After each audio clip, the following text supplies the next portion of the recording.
105 பாடத்தின் 2வது வகுப்பு. வகுப்பை துவங்குவதற்கு முதல் நாங்கள் 1வது வகுப்பிலே என்ன படித்தோம் என்பதை நாங்கள் சுருக்கமாக பார்ப்போம். பொருளியலுக்கான அறிமுகம் என்றும் பொருளியல் பற்றிய அறிவு யாருக்கு தேவை, பொருளியல் ஒரு சமூக விஞ்ஞானம், இயற்கை விஞ்ஞானத்துடன் எவ்வாறு அது வேறுபடுகின்றது, பொருளியலின் வகைகள், மற்றது தேவை, விருப்பங்கள், இலவச பண்ணங்கள் எல்லாம் பார்த்து உற்பத்தி காரணிகளை பற்றி பார்த்திருந்தோம். பொருளாதார வளங்கள், அந்த வளங்களுடன் நான் 2-3 நாட்களுக்கு முதல் அதற்குரிய நோட்ஸ், அதாவது பாட நோட்ஸ் அப்லோட் பண்ணப்பட்டிருந்தது. நீங்கள் அதை பார்த்திருக்கலாம். அந்த அப்லோடில் நாங்கள் முடித்திருக்கிறோம். பொருளாதார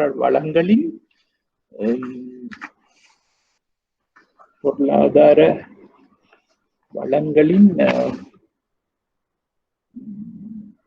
முயற்சிகளின் பண்பு, அதாவது கடைசியாக பார்த்த முயற்சியின் என்னென்ன பண்புகள் என்றதை நாங்கள் பார்த்திருந்தோம். அதுக்கு அடுத்ததாக இன்று வழங்கப்பட்டுள்ள லெசன் 2 என்ற பாடம் 2 நாங்கள் தொடர்ந்து போவோம்.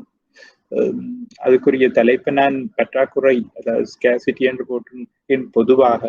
ஆனால் நாங்கள் இப்பொழுது துவங்குகிறது வளங்களின் வினைத்திறன் இல்லை, விளைத்திறன். அதை ஒருக்கா திருத்திக் கொள்வோம். இதற்கும் ஒருக்கா திருத்தின பின் இந்த பாட நோட்ஸ் லெசன் 2 உங்களுக்கு இன்னொருக்கா அப்லோட் பண்ணப்படும். வளங்களின் விளைதிறன், அதாவது வளங்களின் விளைதிறன் நாங்கள் என்னென்று பார்க்க போகின்றோம் என்று சொன்னால், அதன் வெளியீடை உள்ளிட்டால் பிரிக்கும். அதாவது வளங்களின் விளைவு, உதாரணமாக ஒரு காணி, ஒரு ஏக்கர் காணியில் நாங்கள் இவ்வளவு உள்ளீடு செய்திருக்கின்றோம் என்றும் அதன் மூலம் கிடைத்த வெளியீடு எவ்வளவு என்றதையும், உதாரணமாக நெல் விதைத்து நெல் அறுவடை செய்கின்றோம் என்று சொன்னால் அதன் விளைதிறனை நாங்கள் பார்க்கிறது வெளியீட்டை உள்ளிட்டால பிரிப்பதன் மூலம். அதைத்தான் வளங்களின் விளைதிறன் என்று கூறுவது. அடுத்தது நிலத்தின் விளைதிறன். அதுதான் நான் இப்ப சொன்னது, வெளியீட்டை நிலப்பரப்பின் அளவால பிரிக்கிறது. நிலப்பரப்பின் அளவு நான் சொன்ன மாதிரி 1 ஏக்கர் என்று சொன்னா அந்த வெளியீட்டை 1 ஏக்கரால பிரிச்சால், உதாரணத்துக்கு 500 கிலோ அரிசி நெல் விளைந்திருக்கிறது 1 ஏக்கர் நிலத்தில் என்று உதாரணமாக சொல்கின்றேன். அப்படி ஒரு இடத்தில் 1 ஏக்கர் காணியில் 500 கிலோ விளையுமா இருந்தால் அந்த 500ஐ 1 ஏக்கரால பிரித்தால் எங்களுக்கு வரும் அதனுடைய வெளியீடு. அதே மாதிரி உழைப்பின் விளைதிறன், சில டைப்பிங் பிழைகள் அதில் இருக்கின்றன, தயவு செய்து அதுகளை திருத்தி கொண்டு போவோம். உழைப்பின் விளைதிறன் வெளியீட்டை ஊழியர்களின் எண்ணிக்கையால பிரிப்பதுதான் உழைப்பின் விளைதிறன் என்று கூறப்படுகின்றது. ஆகவே மூலதனத்தின் விளைதிறன் வெளியீட்டை மூலதன அலகுகளின் எண்ணிக்கையால பிரிக்கிறது. உதாரணமாக இப்ப நாங்கள் நிலத்தின் விளைதிறனில் 500 கிலோ ஒரு ஏக்கர் காணியில் விளைகின்றது என்று சொன்னால் அதற்கு இடப்பட்ட மூலதனத்தின் விளைதிறனை பார்ப்பது வெளியீடு. அந்த 500 கிலோ நெல்லின் விற்பனை விலை, அதை நாங்கள் வெளியீடு என்று வைத்துக்கொண்டு இடப்பட்ட மூலதனத்தை ரூபாவில் பார்த்தால் மூலதனத்தின் விளைதிறன் எங்களுக்கு தெரிய வரும். ஆகவே இதுதான் நாங்கள் அந்த விளைதிறன், உற்பத்தி திறன் அதனை கணித்துக் கொள்ளும் முறை என்பதை நான் உங்களுக்கு சொல்லியிருக்கிறேன். தொடர்ந்து நாங்கள் பார்ப்போம் என்று சொன்னால் மூலாதார பொருளியல் பிரச்சனைகள். மூலாதார பொருளியல் பிரச்சனைகள் என்றது நாங்கள் பொருளாதாரத்துக்கான வரைவிலக்கணத்தை நாங்கள் பார்க்கும்போது நாங்கள் பார்த்திருந்தோம். வளங்கள் அருமையாக உள்ளன, தேவைகள் இல்லாட்டா விருப்பங்கள், மனித தேவைகள் எண்ணற்றவையாக உள்ளன. அவை இரண்டுக்கும் இடையே உள்ள தொடர்பை எவ்வாறு நாங்கள் பூர்த்தி செய்கின்றோம் என்பதுதான் பொருளாதார இதாக வருகின்றது. அவை இங்கே நாங்கள் மூலாதார பிரச்சனை என்று கூறுகின்றதும் அதுவே. உதாரணமாக முக்கியமான பிரச்சனை அருமை, அதாவது அருமை என்று சொல்றது ஸ்கேசிட்டி. அதைத்தான் நான் சொல்றேன், பற்றாக்குறை இல்லாட்டா ஸ்கேசிட்டி என்று சொல்றது அருமையைத்தான். மனித விருப்பங்களுடன் ஒப்பிடுகின்ற பொழுது வளங்களின் அளவானது பற்றாக்குறையாக இருப்பதுதான் அருமை என்று சொல்லுகின்றோம். அப்ப இன்றைக்கு நாங்கள் முக்கியமா இன்று பார்க்க போறது இந்த அருமை தெரிவு என்ற 2ஐயும் தான். மனித விருப்பங்களுடன் ஒப்பிடுகின்ற போது வளங்களின் அளவானது பற்றாக்குறையாக இருப்பது அருமை. இரண்டாவதாக மாற்று பயன்பாடு என்று கூறுகின்றோம். மாற்று பயன்பாடு என்று கூறுவது மனித விருப்பங்கள் இல்லை, வளங்கள். இந்த வளங்கள்ல இருக்கிற வளங்கள் ஒன்றுக்கு கூடுதலான தேவைகளுக்காக பயன்படுத்தக்கூடியதாக இருக்கு. அதாவது உதாரணமா ஒரு நிலத்தை எடுத்துக்கொண்டால், நான் சொன்ன மாதிரி முதல்ல 1 ஏக்கர் காணியை எடுத்துக்கொண்டா அந்த காணியில நெல்லு பயிரிடப்படும் என்று சொன்னா அந்த நெல்லு மட்டும் பயிரிட முடியாம கோதுமையும் பயிரிடக்கூடியதாக இருக்கு, இல்லாட்டா வேற ஏதாவது விதைக்கக்கூடியதாக இருக்கு. ஆகவே நெல்லு மட்டுமல்ல, கோதுமையோ இல்லாட்டா வேற தானியங்களோ ஏதோ எடுக்கக்கூடியதாக இருக்கும் என்று சொன்னால் அந்த நிலம் மாற்று பயன்பாடு உள்ளது என்றதுதான் அதனுடைய அர்த்தம். அதாவது எந்த ஒரு வளமானது ஒரு தேவைக்கு மட்டுமல்லாது பல்வேறு தேவைகளுக்காக மாற்றி பயன்படுத்தக்கூடிய தன்மையை கொண்டிருப்பது வளங்களின் மாற்று பயன்பாடு என்று கூறுகின்றோம். ஆகவே முதலாவது அருமை, இரண்டாவது மாற்று பயன்பாடு, மூன்றாவது தெரிவு. அப்ப இந்த அருமை மற்றும் மாற்று பயன்பாடு உடைய இந்த வளங்களை பயன்படுத்தி வரையறையற்ற மனித விருப்பங்களை பூர்த்தி செய்ய முற்படுகின்ற போது அனைத்து விருப்பங்களை பூர்த்தி செய்ய முடியாத நிலையில் எவற்றை பூர்த்தி செய்வது, எவற்றை விடுவது என்பதுதான் தெரிவு என்று நாங்கள் சொல்கின்றோம். உதாரணமாக அன்றாட வாழ்க்கையில் நாங்கள் பொருளாதாரத்தை படிக்கமோ இல்லையோ, அன்றாட வாழ்க்கையில் இந்த பிரச்சனை ஒவ்வொருவருக்கும் இருக்கின்றது. அதாவது எங்கள்கிட்ட ஒரு குறிப்பிட்ட அளவு பணம் இருக்கும், ஆனா அந்த பணத்தை வச்சுக்கொண்டு நிறைய தேவைகள் இருக்கும். அதுல ஏதாவது சில தேவைகளை தியாகம் செய்து கொண்டு ஒரு தேவையோ 2 தேவையோ அதுவும் ஓரளவு தான் நாங்கள் பூர்த்தி செய்யக்கூடியதாக இருக்கும் என்றால் எங்களுக்கு இருக்கின்ற பணம் அருமையாக உள்ளது. இதிலிருந்தே நாங்கள் விளங்கிக் கொள்ளலாம் இந்த பொருளாதாரத்தின் முக்கியமான பிரச்சனை. இதைத்தான் நாங்கள் தெரிவென்று சொல்கின்றோம். அமைய செலவு என்று சொல்வது என்னவென்று சொன்னால், இப்ப இதுல உள்ளதை வாசிக்கின்றேன். உற்பத்தியிலும் நுகர்விலும் நிலையான தெரிவினை மேற்கொள்ளுகின்ற போது அதன் பொருட்டு விட்டு கொடுக்கின்ற பக்கத்துல டைப்பிங்ல ஒரு பிள்ளை இருக்கு, ஸ்ட்ரோக் போடணும். அல்லது இழக்கப்படுகின்ற, அதுல ஒரு தமிழ் பிள்ளை இருக்கு, இழக்கப்படுகின்ற ஏனைய தெரிவுகளின் பெறுமதியை அமைய செலவு என்று சொல்கின்றோம். உதாரணமாக நாங்கள் சொல்லுவோம், அந்த 1 ஏக்கர் காணியை எடுத்துக்கொண்டால் அங்கே கோதுமையும் பயிரிடலாம், நெல்லும் பயிரிடலாம் என்ற ஒரு நேரத்தில் நாங்கள் நெல்லை பயிரிட்டமே என்று சொன்னால் அது கோதுமைக்கான அமைய செலவு அல்லது சந்தர்ப்ப செலவு என்று நாங்கள் சொல்லுகின்றோம். அதாவது எங்களுக்கு ரெண்டும் விதைக்கக்கூடிய இடம் அந்த காணி பற்றாக்குறையாத்தான் எங்களுக்கு இருக்கின்றது. ஆனால் எங்களால ஏதாவது ஒன்றைத்தான் அந்த நேரத்துக்கு பயிரிடக்கூடியதா இருக்கின்றது. வேணுமெண்டா நெல்லை போட்டு விளைஞ்சு அதை அறுவடை செய்த பிறகு வேணுமெண்டா கோதுமையை போடலாம், அது ஒரு விஷயம். ஆனா ஒரே நேரத்துல அந்த 1 ஏக்கர் காணியில ஒன்றைத்தான் எங்களுக்கு பயிரிடக்கூடியதாக உள்ளது. ஆகவே நாங்கள் எதை விட்டு கொடுத்து இதை பயிரிடுகின்றோமோ அதை நாங்கள் அமைய செலவு என்று சொல்றோம். கோதுமைக்கான அமைய செலவு தான் அது. கோதுமையை விட்டு கொடுத்து நெல்லை பயிரிடுகிறோம் என்று சொன்னால் அது அந்த அமைய செலவு கோதுமையாக அமைகின்றது. அடுத்ததாக நாங்கள் பார்ப்போம், இந்த அருமை செலவு ஏற்படுவதற்கான காரணம் என்ன. அருமை செலவுன்றது சந்தர்ப்ப செலவு, ஆங்கிலத்தில் கூறுவோம் என்றால் ஆப்பர்ச்சுனிட்டி காஸ்ட் என்று கூறுவார்கள்.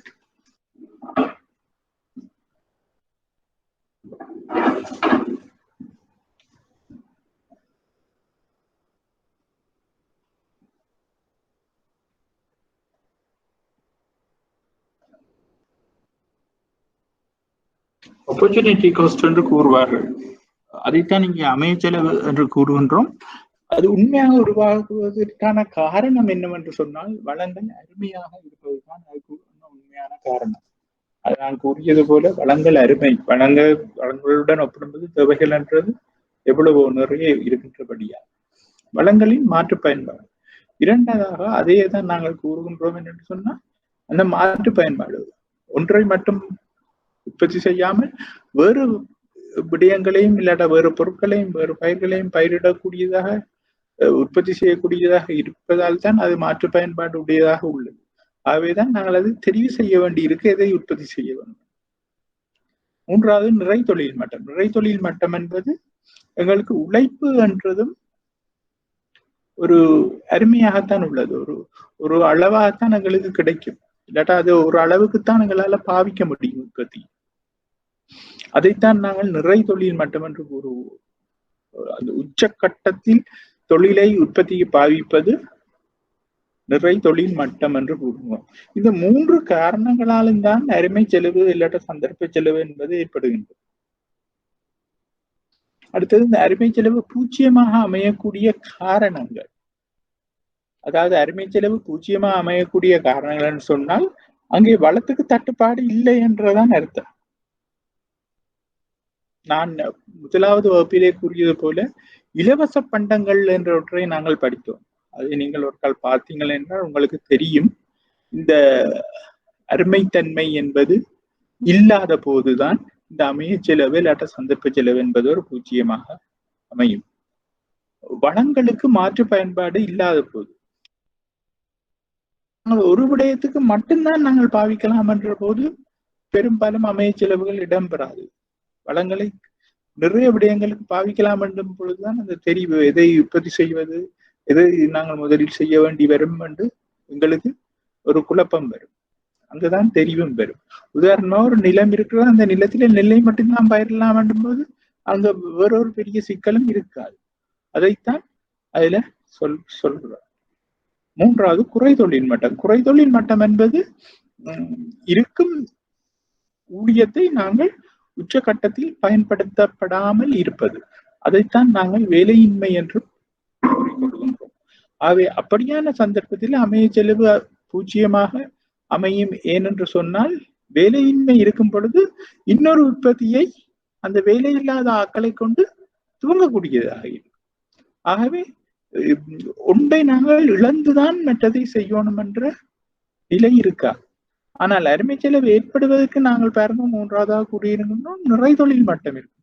நிறை தொழில் மட்டம் இருக்கும் பொழுது அங்கே மேலதிகமாக ஊழியத்தை பெற்றுக்கொள்வது கஷ்டமாக இருக்கும்.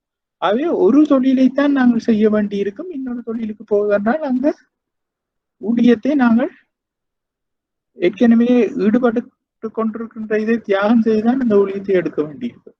ஆனால் வேலையின்மை இருக்கும் பொழுது, குறை தொழில் மட்டம் இருக்கும் பொழுது அங்கே ஒரு குறிப்பிட்ட அளவான ஆட்கள் வேலை இல்லாமல் இருப்பார்கள். அவர்களை கொண்டு இன்னொரு வேலையை செய்து கொள்ளலாம் என்றபடியால் இங்கே சந்தர்ப்ப செலவு, அதாவது ஒரு உற்பத்தியை இழந்துதான் மற்ற உற்பத்தியை செய்ய வேண்டும் என்ற ஒரு அவசியம் ஏற்படாது. அவை நாங்கள் இப்பொழுது பார்த்தோம்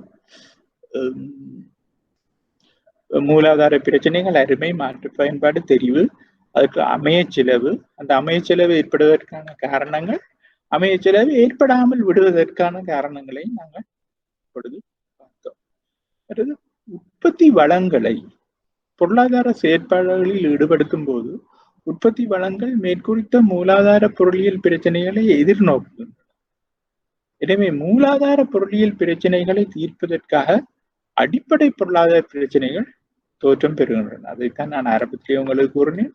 இப்பொழுது உங்களுக்கு அருமை வந்திருக்கின்றது. வளங்கள் அருமையாக உள்ளன, தேவைகள் அதிகமாக உள்ளன. அவை எதை உற்பத்தி செய்வது, யாருக்கு உற்பத்தி செய்வது என்ற பிரச்சனைகளை நாங்கள் எதிர்நோக்க போகின்றோம். அதுதான் அவையாவன. முதலாவது என்ன பொருளை உற்பத்தி செய்தல். என்ன பொருளை உற்பத்தி செய்தல் என்பதை நாங்கள் உற்பத்தி சாத்திய வளைகோடு என்ற ஒரு வளைகோடு மூலம் நாங்கள் இதனை விளங்கிக் கொள்ளலாம். மற்றது எவ்வாறு உற்பத்தி செய்தல். எவ்வாறு உற்பத்தி செய்தல் என்பதும் மனித வளத்தை கொண்டா அல்லது மூலதன வளத்தை கொண்டா உற்பத்தி செய்வது. அதை நாங்கள் இப்படியான ஒரு கிராஃப் வரைபடத்தின் மூலம் நாங்கள் விளங்கிக் கொள்ளலாம். பொதுவாக கூடுதலான வருமானம் உடையவர்கள் கூடுதலான பொருட்களை நுகர்வர். இதனால் உற்பத்தி அவர்களை நோக்கி நகருவதாக இருக்கும். அதை நாங்கள் பின்பு பார்ப்போம். குறிப்பிட்ட ஒரு காலப்பகுதியில் இருவேறுபட்ட பொருட்களை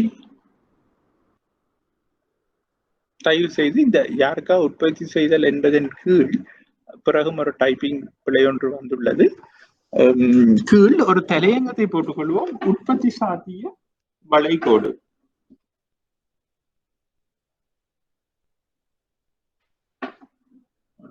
தலையங்கமாக போட்டுக்கொள்ளுங்கள். உற்பத்தி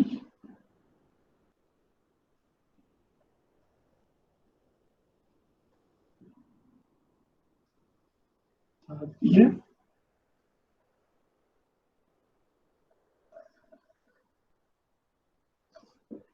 உற்பத்தி சாத்திய வளைகோடு என்ற ஒரு தலையங்கத்தை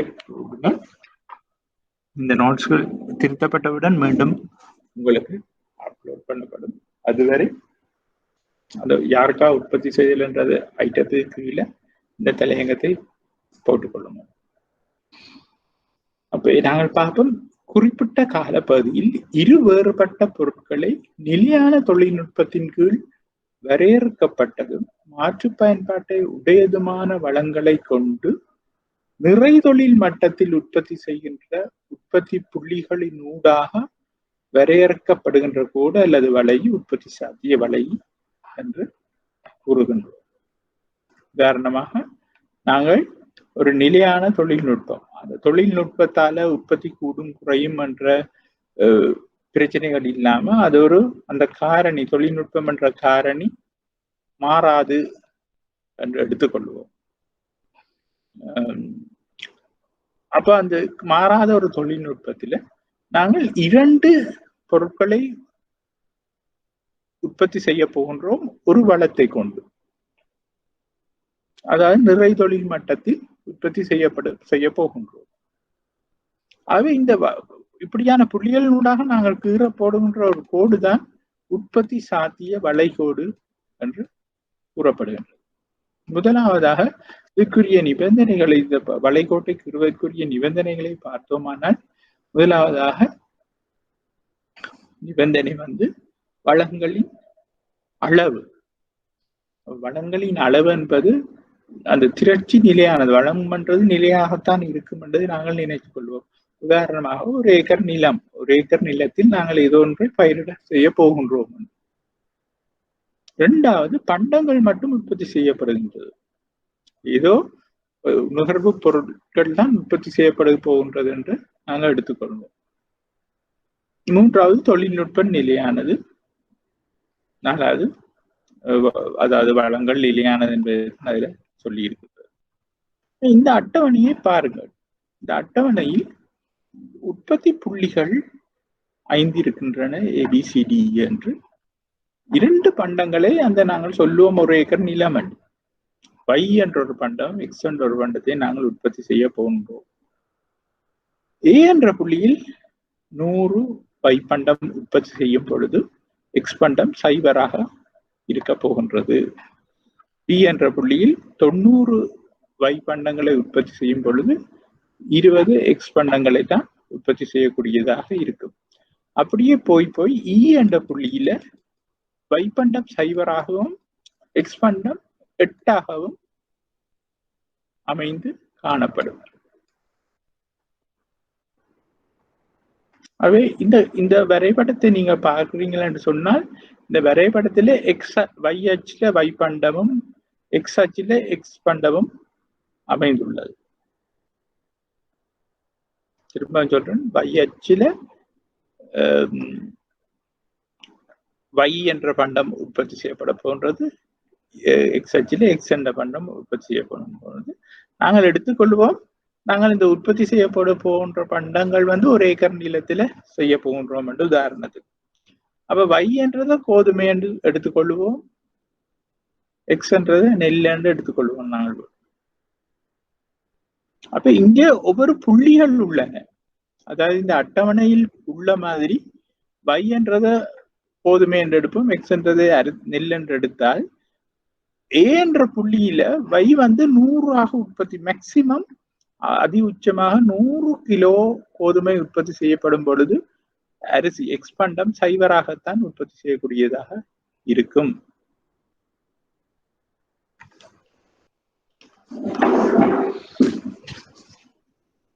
அந்த போர்டிலே அதை கீறுகின்றேன்.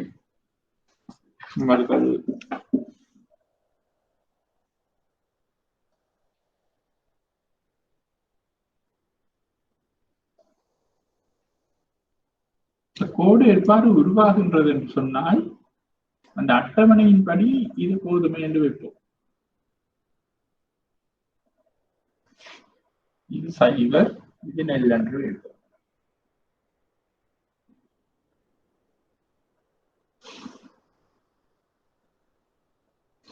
இது 80 கிலோ, உதாரணத்துக்கு சொல்லுவோம், இது 80 கிலோ நெல் தான் அந்த ஒரு ஏக்கர் காணியில ஆக கூடுதலாக எங்களால் உற்பத்தி செய்ய முடியும்.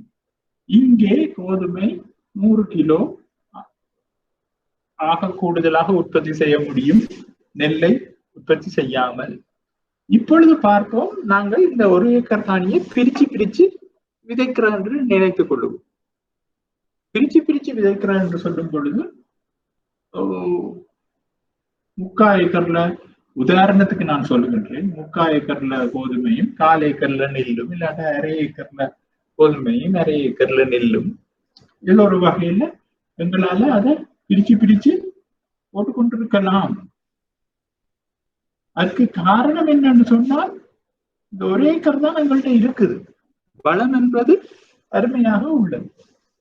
அப்ப இந்த புள்ளியை ஏ என்று சொல்லும்.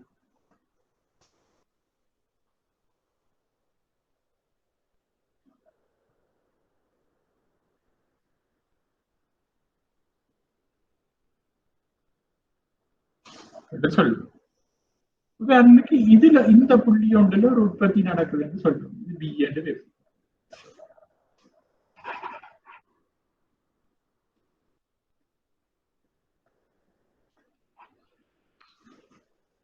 தொண்ணூறு கிலோ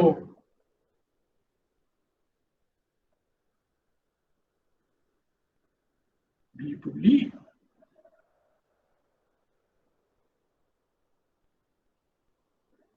இது அடியிலே வைப்போம்.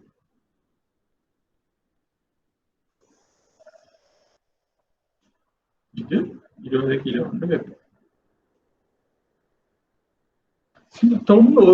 சில அந்த ஒரு ஏக்கர் காணியை உதாரணத்துக்கு நான் சொல்கிறேன், நாங்கள் பிரித்து கொஞ்சம் இடத்தில் நாங்கள் நெல்லும், கொஞ்சம் முக்காவாசி இடத்தில் முக்காவாசி கூடுதலான இடத்தில் கோதுமையும் பயிரிடுவோமா இருந்தால் 90 கிலோ கோதுமையும் 20 கிலோ நெல்லும் எங்களால பயிரிடப்படக்கூடியதா இருக்கும்.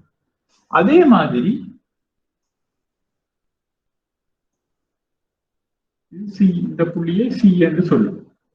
இதுல 70 கிலோ, அதாவது அட்டவணையின் படி நான் கூறுகின்றேன், இந்த படம் இப்படித்தான் வரும். 40 கிலோ கோதுமையில் 60 கிலோ நெல்லை உற்பத்தி செய்யக்கூடியதாக இருக்கும். இங்க முழுக்க அந்த ஒரு ஏக்கர் காணியில் நெல்லை நாங்கள் உற்பத்தி செய்ய போகிறோம், கோதுமை உற்பத்தி செய்யவே இல்லை என்று சொன்னால் அது 80 கிலோ இந்த புள்ளியாகத்தான் இருக்கும். அவை உண்மையின்படி இந்த கோடு இந்த புள்ளிகளை இணைப்பதன் மூலமாகத்தான் பெறப்படுகின்றது. நான் இந்த கோட்டை முதலே கூறிவிட்டு, புள்ளிகளை இணைப்பதன் மூலமாகத்தான் அந்த கோடு பெறப்படுகின்றது. இந்த கோடு எப்பொழுதும் இந்த ஷேப்ல இருக்கும் என்பது இல்லை, ஆனால் இப்பொழுது இந்த ஷேப்பு வந்திருக்கின்றது. அப்ப இந்த கோடு உள்ள இடத்தில் தான் நிறை தொழில் மட்டம் பேணப்படுகின்றது.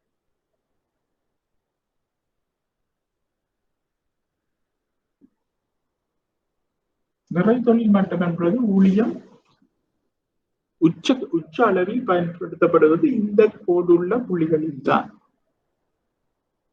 இந்த கோட்டுக்கு வெளியே அதை நாங்கள் கூறுவது என்னவென்று சொன்னால், இது உற்பத்திக்கு அப்பாற்பட்ட பகுதி. அதாவது இந்த ஒரு ஏக்கர் காணியை எடுத்துக்கொண்டு சொன்னால், இந்த ஒரு ஏக்கர் காணியை வைத்துக்கொண்டு இவ்வளவுதான் எங்களால ஆக கூடுதலாக உற்பத்தி செய்ய முடியும். இதுக்கு இந்தியால உற்பத்திக்கு அப்பாற்பட்ட பகுதி.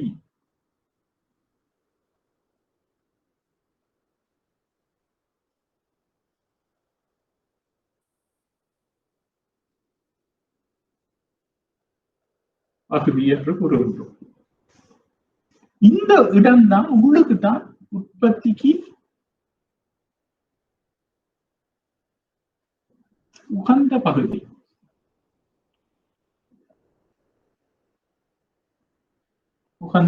என்று கூறுகின்றோம். இதுக்கு மேலே இந்த ஒரு ஏக்கர் காணியில எங்களால் உற்பத்தி செய்ய முடியாது. ஆகவே இந்த கோட்டுக்கு உற்பத்தியில் தான் எங்களால் உற்பத்தி செய்யறேன்னா உற்பத்தி செய்யலாம். நான் மீண்டும் கூறுகின்றேன், இது ஒரு உற்பத்தி சாத்திய வளைகோடு. இந்த உற்பத்தி சாத்திய வளைகோடு என்னத்தை பிரதிபலிக்கின்றது என்று சொன்னால், வளம் அருமையானது, அதாவது இங்கே நான் உதாரணமாக சொல்லுகின்றேன், ஒரு ஏக்கர் நிலப்பரப்பை பயிரிடுவதற்கு அந்த வனத்தை நாங்கள் 2 உற்பத்திக்காக பயன்படுத்தலாம். மாற்று பயன்பாடு என்று கூறுகிறோம். எக்ஸ் என்று சொல்லுகின்ற எக்ஸாக்கில் இருக்கின்ற நெல்லை சொல்லலாம், இல்லாட்டா வையச்சில் உள்ள கோதுமையை நாங்கள் சொல்லலாம் பயிரிடுவது. அதில் எத்தனையோ தெரிவுகள் உள்ளன, ஆப்ஷன்ஸ் சொல்லுவோம். நெல்லை பயிரிடாமல் முழு ஏக்கர் காணியிலும் கோதுமையை பயிரிட்டால் 100 கிலோ அதே புள்ளியாக இருக்கின்றது. அதே மாதிரி இந்த கோதுமையை பயிரிடாமல் முடுக்க இடத்திலும் நெல்லை பயிரிடுவது என்றால் அது 80 கிலோவை விளைவிக்கும். அதில் இங்கே 80 என்று. இதை தவிர வேறு வேறு ஆப்ஷன்கள், உதாரணமாக 90 கிலோ கோதுமையையும் 20 கிலோ நெல்லையும் அந்த ஒரு ஏக்கர் காணியை பிரித்து நாங்கள் உற்பத்தி செய்து கொள்ளலாம். 70 கிலோ கொஞ்சம் காணியை குறைத்து கோதுமையை பயிரிட்டால் இங்கே 40 கிலோ நெல்லை பயிரிடலாம். 40 கிலோ கோதுமையை பயிரிடுவது என்றால் 60 கிலோ நெல்லை உற்பத்தி செய்து கொள்ளலாம் என்றதுதான் இந்த ஆப்ஷன். இந்த ஆப்ஷனிலே நாங்கள் இந்த புள்ளிகளை வைத்து புள்ளியை போட்டுவிட்டு ஓட்டை கிறினோமானால் அந்த கோடு இப்படி வந்திருக்கும். ஆகவே இந்த கோட்டைத்தான் நாங்கள் கூறுகின்றோம் உற்பத்தி சாத்திய வளைகோடு என்று. இந்த உற்பத்தி சாத்திய வளைகோட்டில் எப்பொழுதும் நிறை தொழில் மட்டம் காணப்படும். ஊழியம், அந்த இடத்துக்குரிய ஊழியம் உச்சகட்டத்தில் பயன்படுத்தப்படும். இதுக்கு அப்பாற்பட்ட ஏரியா, அதாவது உதாரணத்துக்கு நீங்கள் நினைக்கலாம் இந்த சி என்ற புள்ளியை விட்டுட்டு நாங்கள் இதுல ஒரு புள்ளியில எஃப் என்ற ஒரு புள்ளியில உற்பத்தி செய்யலாம். அங்க மட்டும் இந்த ஒரு ஏக்கர் காணியை கொண்டு எங்களால கிடைக்கிற வளங்களை கொண்டு உற்பத்தியை இங்க பயன்படுத்த முடியாது. இவ்வளவுதான் எங்களால் பயன்படுத்தலாம், இதுக்கு மிஞ்சி பயன்படுத்த முடியாது. ஆனால் இந்த கோட்டுக்கு உள்ளுக்கு எங்களால பயன்படுத்தி கொள்ள முடியும்.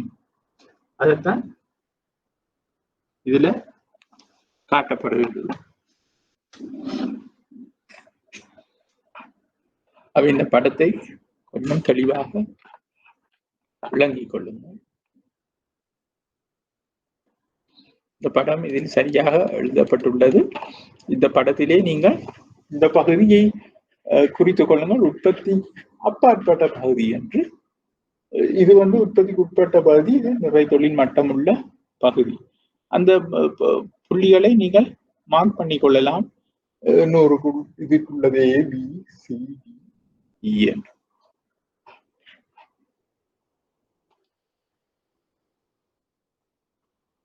அவை இந்த வளைந்த சரிவை, இதைத்தான் நாங்கள் சொல்றோம் உற்பத்தியியல் தகவு வளை என்று.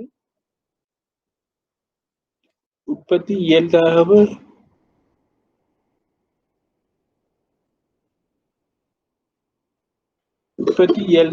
வளை என்று கூறுகின்றோம்.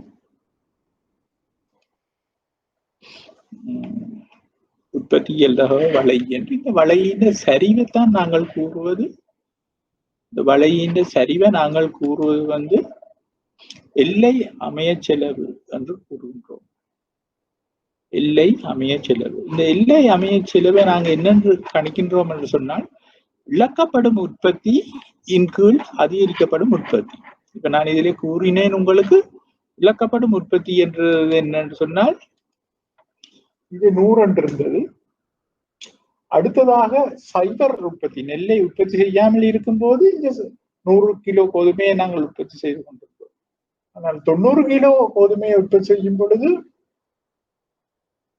பி என்ற புள்ளியில் 20 கிலோ நெல்லை உற்பத்தி செய்யணும். அது இங்க இழக்கப்படும் பகுதி 10 கிலோ கோதுமை. ஆனால் இங்க எங்களால் அதால கிடைக்கப்படும் பகுதி 20 கிலோ அரிசி. அவ நாங்கள் என்ன செய்ய போகின்றோம், அதுல ஒரு திருத்தம் ஒன்று உள்ளது, இழுக்கப்படும் இல்லை இழக்கப்படும். அந்த இழக்கப்படும் பகுதி நாங்கள் 10 கிலோ ஒன்று போட்டோம் என்றால், இதுல வேறொரு அளவு போட்டுள்ளது. இப்ப நான் சொன்ன மாதிரி 90 கிலோ இழக்கப்படும் பகுதி 10, அதிகரிக்கப்படும் பகுதி 20 என்று சொன்னால் 10/20. 10/20 தான் 0.5. இப்ப உதாரணமாக இங்க இந்த உதாரணத்துல இழக்கப்படும் பகுதி 30. இந்த பாருங்க, 2வது வரைபடத்தை பாருங்க. 80ல இருந்து 50க்கு வந்துட்டுது இழக்கப்படும் பகுதி, அதாவது கோதுமை என்று பெற்றோமே. ஆனால் 2 இல்ல, அது 20. 20ல இருந்து 40க்கு அதிகரிக்கப்பட்டுள்ளது அந்த இழப்பால நாங்கள் உற்பத்தி செய்கிற இன்னொரு பொருள். அவை இழக்கப்படும் பகுதி 30, இங்க அதிகரிக்கும் பகுதி 20 என்று சொன்னால் 30/20 அப்ப 1.5. அப்ப இந்த வளையின் எல்லை அமைய செலவு 1.5 இருக்கும். அந்த வளையின் சரிவைத்தான் அது சொல்லுது. அந்த ஸ்லோப் ஆஃப் த கர்வ்னு கூறுவோம் நாங்கள். அது அவை திரும்பவும் சொல்லுகின்றேன், நாங்கள் இது ஆப்ஷன் தெரிவு. இழக்கப்படும் பகுதி ஏதோ ஒன்றை நாங்கள் இந்த உதாரணத்திலே 20 கிலோவை எடுப்பதற்காக 50 கிலோ 30 கிலோவை நாங்கள் இழக்கின்றோம். இந்த 30 கிலோவை இழந்து அது பயிரிடப்படும் இடத்துல நெல்லை பயிரிடுவதாலதான் இந்த 20 கிலோ கூடுதலாக கிடைக்குது என்றுதான் இந்த உதாரணத்துல விளங்கப்படுகிறது.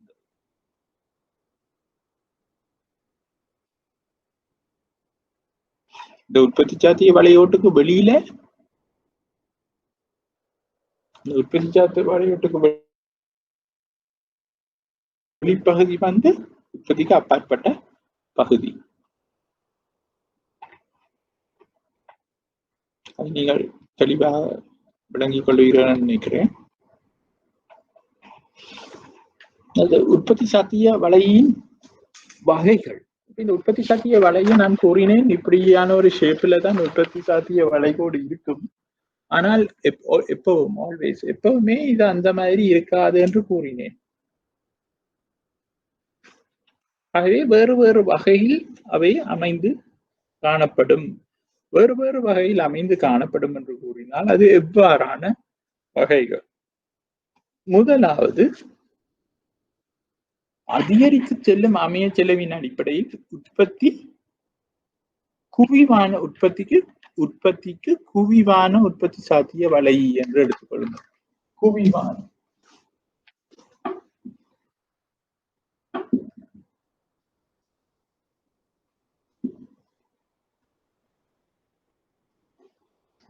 மீண்டும் ஒரு பிழை ஒன்று வந்துள்ளது. குவிவான, இரண்டாவது குவிவான.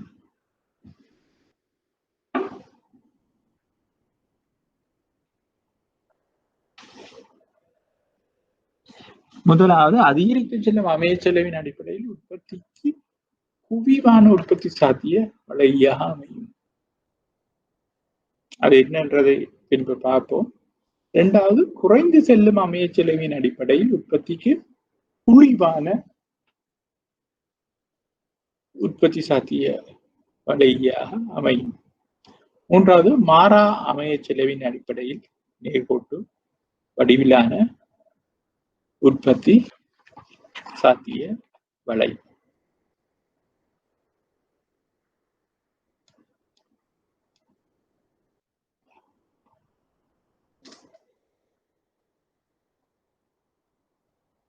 இப்ப இதுல ஒரு படம் ஒன்று உள்ளது. இந்த நோட்ஸில் ஒரு படம் ஒன்று உள்ளது. அந்த படத்திலே ஒரு பெட்டி ஒன்று போடப்பட்டுள்ளது. அதுல ஒரு கிராஃப் ஒன்றை நாங்கள் வரைய வேண்டியுள்ளது. அதற்குரிய அட்டவணையை இந்த பக்கத்திலே தந்திருக்கின்றேன்.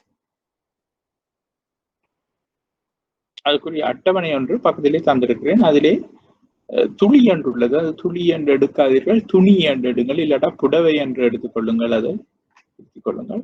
இரண்டாவது, அரிசி இல்ல அரிசி. அப்ப சிடி எஃப்டி ஏ டெல்டா எஃப்டியின் கீழ் டெல்டா சிடி என்று கூறுகின்றோம். அதாவது டெல்டா எஃப்டி என்பது என்ன? அரிசியில் ஏற்படும் மாற்றம். அரிசியில் ஏற்படும் மாற்றத்தின் கீழ் டெல்டா சிடி என்பது இந்த புடவை அல்லது துணி உற்பத்தியில் ஏற்பட போகின்ற மாற்றம் தான் டெல்டா எஃப்டியின் கீழ் டெல்டா சிடி. அது இந்த கோலத்தில் காட்டப்படுகின்றது. அவை துணி இல்லாட்டா புடவை, அரிசி. நாங்கள் முதலாவது கோதுமையையும் அரிசியையும் பார்த்தோம். அதே மாதிரி இப்போ ஒரு ஏக்கர் காணியில் ஏதோ பருத்தியோ ஏதோ ஒன்று நாங்கள் எடுத்துக்கொள்வோம். ஒரு எடுகோள் தானே. சைவர் புடவை உற்பத்தி செய்தால், அதாவது உற்பத்தி செய்யாமலே இருந்தால், இந்த அரிசி 100 கிலோ உற்பத்தி செய்யலாம் என்று எடுத்துக்கொள்வோம். அது ஏ புள்ளி என்று எடுத்துக்கொள்வோம். ஏ புள்ளியில் delta FT into delta CT வந்து சைவராகத்தான் இருக்க போன்றது. ஏனென்று சொன்னால் டெல்டா அங்க மாற்றம் ஒன்றும் ஏற்பட அது என்னன்னா இப்பதான் முதலாவது புள்ளி. இரண்டாவது புள்ளியைத்தான் நாங்கள் முதலாவது புள்ளியோட ஒப்பிட்டு அந்த மாற்றத்தை நாங்கள் கண்டுபிடிக்கலாம். இரண்டாவது புடவையோ துணியோ ஒரு அலகு உற்பத்தி செய்யும் பொழுது அரிசியின் உற்பத்தி 99 குறைஞ்சிட்டு. அப்படி குறையக்க அரிசியின் வித்தியாசம் இந்த வித்தியாசம் அரிசியால் ஏற்படுற வித்தியாசம் வந்து ஒன்று குறைஞ்சிருக்குது அரிசி உற்பத்தி. ஆகவே delta FT into delta CT வந்து டெல்டா எஃப்டி ஒன்று குறைஞ்சிருக்கு -1, இங்க ஒன்று கூடி இருக்குது. ஆகவே ஒன்றின் கீழ் ஒன்று என்று திருத்திக் கொள்ளுங்கள். -1 கீழ் 1 அதுதான் அந்த ஸ்லோப். அதே மாதிரி இரண்டாவது உற்பத்தியை நாங்கள் செய்யும் போது கூட்டை கொண்டு இரண்டாவது புடவையோ துணியில நாங்கள் கூட்டைக்கு அரிசி வந்து 97 குறைகின்றது. அவை குறைகின்ற அளவு வந்து 2 வருகின்றது. அப்ப டெல்டா எஃப்டி வந்து 2 அலகு குறைகின்றது. டெல்டா எஃப்டி வந்து 2 அலகு குறையும் பொழுது மீண்டும் அந்த துணிய புடவையின் உற்பத்தி ஒன்றாகத்தான் கூறுகின்றது. பாருங்கள், 2க்கும் 3க்கும் இடையில் உள்ள வித்தியாசம் ஒன்றாகத்தான் உள்ளது. அவை அது வந்து டெல்டா எஃப்டி சைரண்டின் கீழ் ஸ்ட்ரோக்க போடுங்கள். அதுதான் அந்த இதா போட்டு கிடக்கு. நான் மாற்றுகின்றேன். 1 சைரண்ட் வருது அந்த ஸ்லோப். ஏ என்றது அந்த ஸ்லோப், அதாவது சரிவைத்தான் காட்டுது. அதே மாதிரி மூன்றாவதுல நீங்கள் பாத்தீங்கன்னா 97 உள்ள அரிசி 4 அலகாக குறைகின்றது. இங்கே துணியோ புடவையில ஒரு அலக கூட்டும் பொழுது ஆகவே அந்த மாற்றம் வந்து -4 கீழ் 1 -4 என்று வருகின்றது. ஆனால் பிறகு பாருங்கள், அரிசி ஒரு அலகு அரிசி வந்து அதுல ஒரு சின்ன ஒரு விளையாண்டு நடந்திருக்கின்றது. அது வந்து 85 என்று மாற்றிக்கொள்ளுங்கள். இந்த 94 என்பதை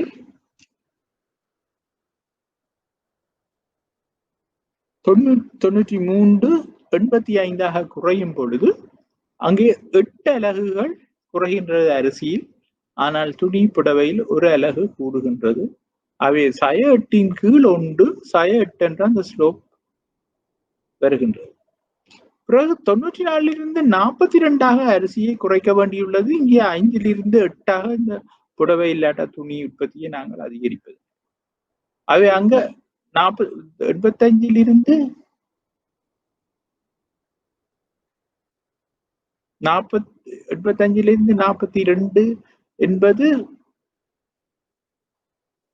கிட்டத்தட்ட 40 என்று சொல்லுவோமே. இது 85 42 40 என்று மாற்றிக்கொள்ளுங்கள்.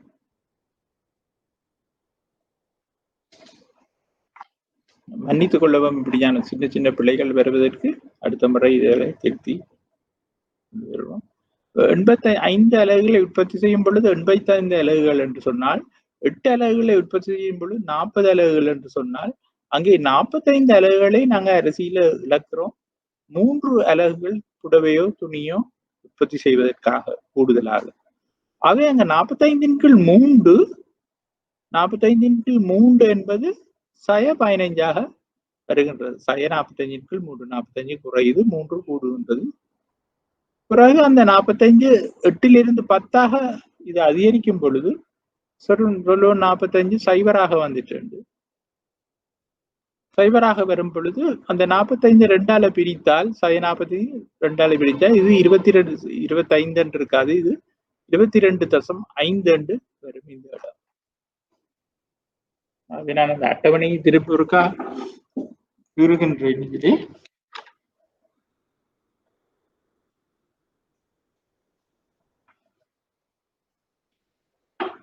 இது புடவை என்று கூறுவோம்.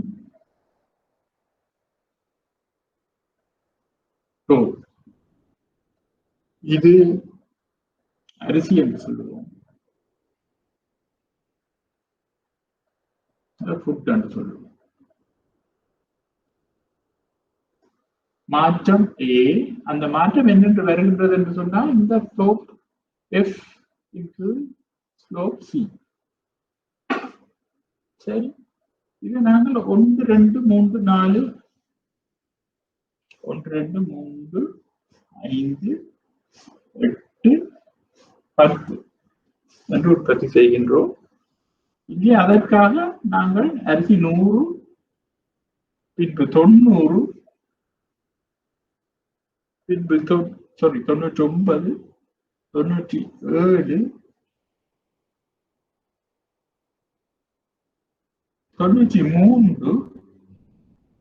85 40 சைவர். நான் விளங்கப்படுத்தியதான் இதில் எழுதுகின்றேன். கூடவே நாங்கள் ஒவ்வொரு அழகாக கூட்டிக் கொண்டு இதுல 5 8 10 என்று வருவதற்காக அரிசியில இவ்வளவு நாங்கள் இழந்து கொண்டு வருகின்றோம். உற்பத்தியில் இவ்வளவு குறைவாகத்தான் உற்பத்தி செய்ய வேண்டியுள்ளது. அதனால இந்த காம்பினேஷன்ஸ் தான் சேர்க்கை இணைப்பு தான் வரப்போகின்றது. அப்ப இதுல நாங்கள் இழக்கிறது ஒன்று சய ஒன்று, அதன் கீழ் இதுல ஒன்று கூடுதலாக எங்களுக்கு கிடைக்கின்றது ஒன்று. அவை இந்த ஸ்லோப் ஒன்று என்று சொல்லுவோம். இங்க மாற்றம் இல்லாதபடியா சைவர் என்று வச்சுக்கொள்ளும். சய ஒன்று. இங்க 2 இழந்திருக்கின்றோம். ஒன்றை கூட்டுவதற்காக அந்த ஒன்றை இதுல போடுகின்றேன். சய 2 ஸ்லோப். இங்க சய 4 இழக்கின்றோம். ஒன்றுதான் அதிகரிக்கப்படுகின்றது. ஆகவே இங்கேயும் சய 2. இங்கே 8 இழக்கப்படுகின்றது. 2 அதிகரிக்கப்படுவதற்காக இங்கே சய 4. இங்கே சய 45 இழக்கப்படுகின்றது. 3 அலகுகளுக்காக இங்கே சய 15. இங்கே 40 அலகுகள் இழக்கப்படுகின்றது. 2 அலகுகளை கூடுதலாக உற்பத்தி செய்வதற்காக இங்கே சய 20. அந்த அட்டவணையை திருத்திக் கொள்ளுங்கள்.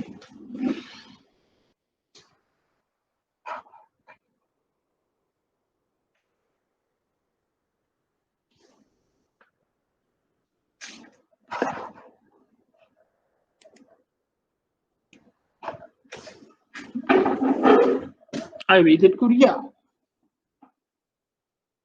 படத்தை நாங்கள் கூறுவோமாக இருந்தால், நாங்கள் முதல் பார்த்த மாதிரியே நீங்கள் இந்த புள்ளிகளை வைத்து கூறினீர்கள் என்றால் அந்த படம் வரும். இப்படித்தான் வரப்போன்றது.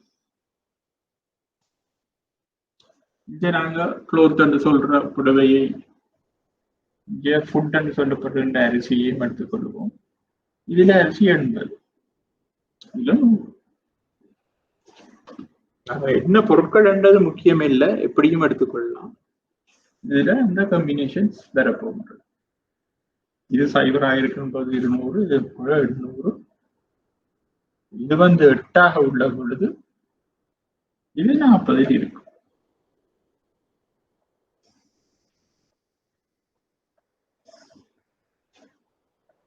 அதாவது நீங்கள் இந்த புள்ளிகளை வைத்து இந்த கோட்டைக்கு வரும்போது இந்த கோடு இப்படித்தான் வரும். இதைத்தான் சொல்லுவது அதிகரித்து செல்லும் எல்லை செலவினுக்குரிய உற்பத்தி சாத்திய வளைகோடு.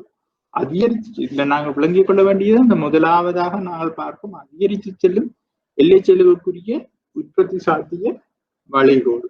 அதிகரித்து செல்லும் எல்லை செலவை பார்த்தீர்கள் தான் இங்கே ஏ என்று இருக்கின்றது. எல்லை செலவு அதிகரித்து கொண்டு போகுது. அதாவது இழக்கப்படும் இது கூடிக்கொண்டு போகுது.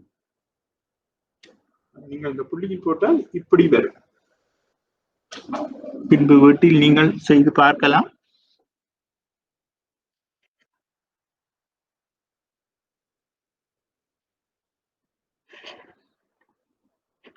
ஆகவே இந்த கிராஃபில் நீங்கள் அதை கீறிக்கொள்ளுங்கள். இல்லாட்டால் நான் அடுத்த வகுப்பில் அதை கிராஃபை கீறி தண்டு விடுகின்றேன். இப்படியான கிராஃப் ஒன்று அதில் வரும்.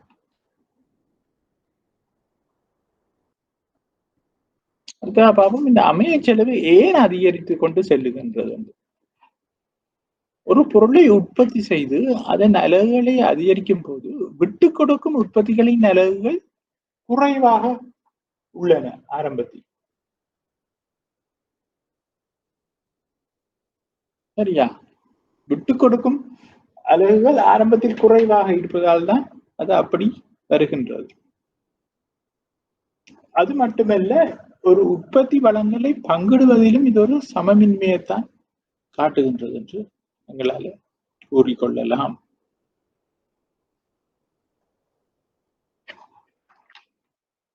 அடுத்த இரண்டாவதா நாங்கள் பார்க்கிறோம் வந்து என்னென்னு சொன்னால், ஒரு பொருளை குறைந்த செல்லும் அமைய செலவின் அடிப்படையில் உற்பத்திக்கு குவிவான எல்லாம் திருத்திக் கொள்ளுங்கள், குழிவான உற்பத்தியை சாத்திய வலை. இது எவ்வாறு அமையும் என்று சொன்னால், அதே மாதிரி இந்த அட்டவணையை நீங்கள் போட்டு பார்க்கலாம். அங்கே புடவையையும் நாங்கள் கோதுமை அரிசியையும் பார்த்தோம், இங்கே அரிசியையும் கோதுமையையும் பார்க்கின்றோம். அதே மாதிரி ஒரு புள்ளியில நீங்கள் இப்படி ஒரு காம்பினேஷன்ஸ் வருமாக இருந்தால்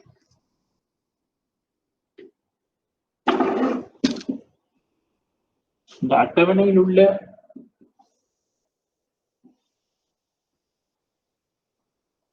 காம்பினேஷனை பார்த்தீங்கன்னா என்ன பொருட்களையும் நாங்கள் எடுத்துக்கொள்ளலாம். இங்க நாங்கள் எடுக்கின்றோம் கோதுமை, அரிசி என்று.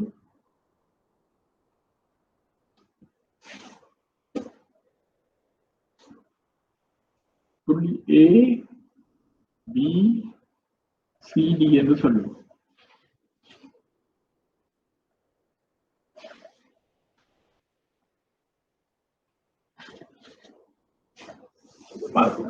அரிசி,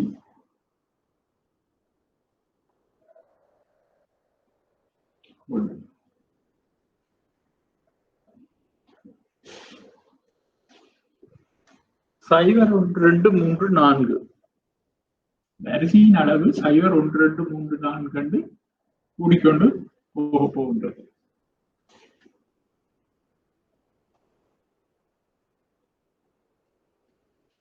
அதற்காக நாங்கள் கொடுக்கின்ற கோதுமையின் அளவு மிக வேகமாக குறைகின்றது. பாருங்கள், முதலாவது அட்டவணையிலும் பார்க்க இங்கே வேகமாக குறைகின்றது.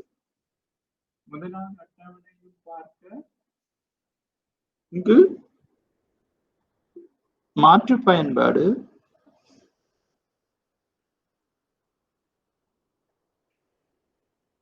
வேகமாக குறைகின்றது.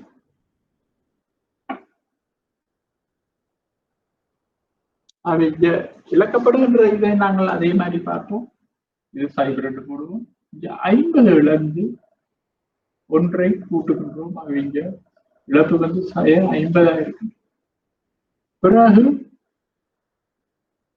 25 இழக்கின்றோம் 1 கூட்டுவதற்காக 25 15 இழக்கின்றோம் 10 இழக்கின்றோம் ஒன்றுக்காக.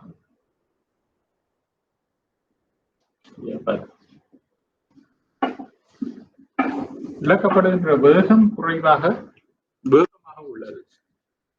மாற்று பயன்பாட்டை நாங்கள் பயன்படுத்தும் பொழுது இழக்கப்படுகின்ற வேகம் இந்த வரைபடத்தை அதில் போட்டுக் கொள்ளுங்கள்.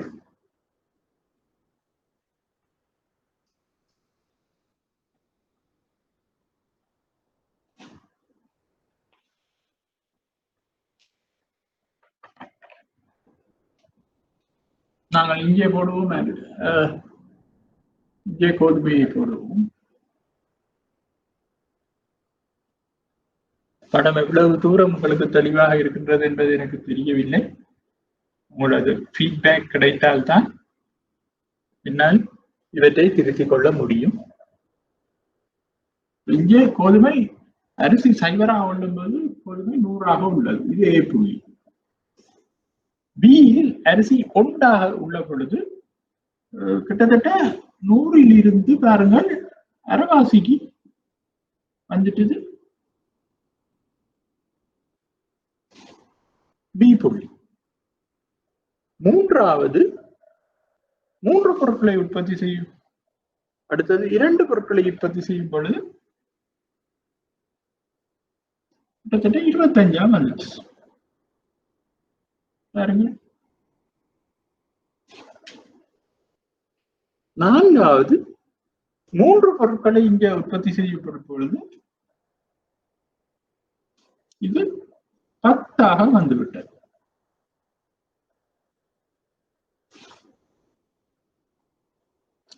என்பது இங்கு 4வது பொருளை உற்பத்தி செய்யும் பொழுது இது சைவராகவே வந்துவிட்டது. ஆகவே இது ஈ. அப்ப இதை நாங்கள் தொடுப்போமாக இருந்தால் இதை நீங்கள் அழகாக வரைந்து கொள்ளுங்கள். இந்த புள்ளி வளைந்து வந்துவிட்டது. இப்படி வாரது தான் இந்த வார உற்பத்தி சாத்திய வளையோடு தான் நாங்கள் குழிவான உற்பத்தி சாத்திய வளைவோடு என்று கூறுகின்றோம்.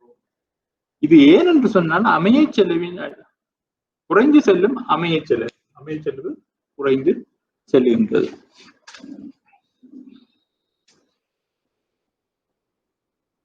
அதை திருத்திக் கொள்ளுங்கள். விட்டுக் கொடுக்கும் அலகுகள் விட்டுக் கொடுக்கும் உற்பத்தியின் அலகுகள் கூடுதலாக உள்ளன.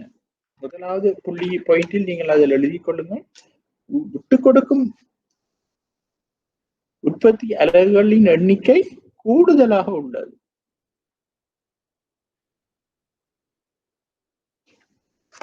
அதை திருத்திக் கொள்ளுங்கள். இதுக்குரிய குறைந்து செல்லும் அமைய செலவின் அடிப்படையில் உற்பத்திக்கு குழிவான உற்பத்தி சாத்திய வலை. அங்கே ஒரு பொருளை உற்பத்தி செய்து அதன் அலகுகளை அதிகரிக்கும் பொழுது விட்டுக் கொடுக்கும் உற்பத்திகளின் அளவு கூடுதலாக உள்ளது. பாருங்க, ஒற்றை அலகு இதுன்றதுக்காக நாங்கள் 50 அலகுகளை விட்டு கொடுக்க வேண்டியிருக்கு. 2வது அலகு உற்பத்தி செய்வதற்காக 25 அலகுகளை விட்டுக் கொடுக்கும். ஆரம்பத்தில் மிகவும் கூடுதலாக உள்ளது விட்டுக் கொடுக்கும். மற்ற படத்தில் பார்த்தீர்கள் என்று சொன்னால் ஆரம்பத்தில் விட்டுக் கொடுக்கும் தன்மை குறைவாக இருந்தது, பிறகுதான் கூடும். ஆகவே இதுவும் ஒரு உற்பத்தி வளங்களை பங்கிடுவதில் ஒரு சமமின்மையை காட்டுவது என்பதுதான் அமைகின்றது. ஆகவே நீங்கள் இந்த 2வது பட பெட்டியில் இந்த படத்தை கீறிக்கொள்ளுங்கள், இல்லது இந்த கிராஃபை இதற்கேற்ற மாதிரி கீறிக்கொள்ளுங்கள். இப்படித்தான் அந்த படம் வரப்போகின்றது.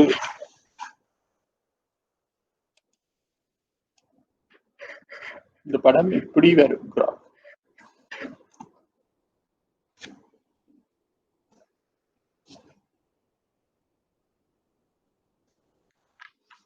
அடுத்ததாக மாறா அமைய செலவின் அடிப்படையில் நேர்கோட்டு வடிவிலான உற்பத்தி வலை.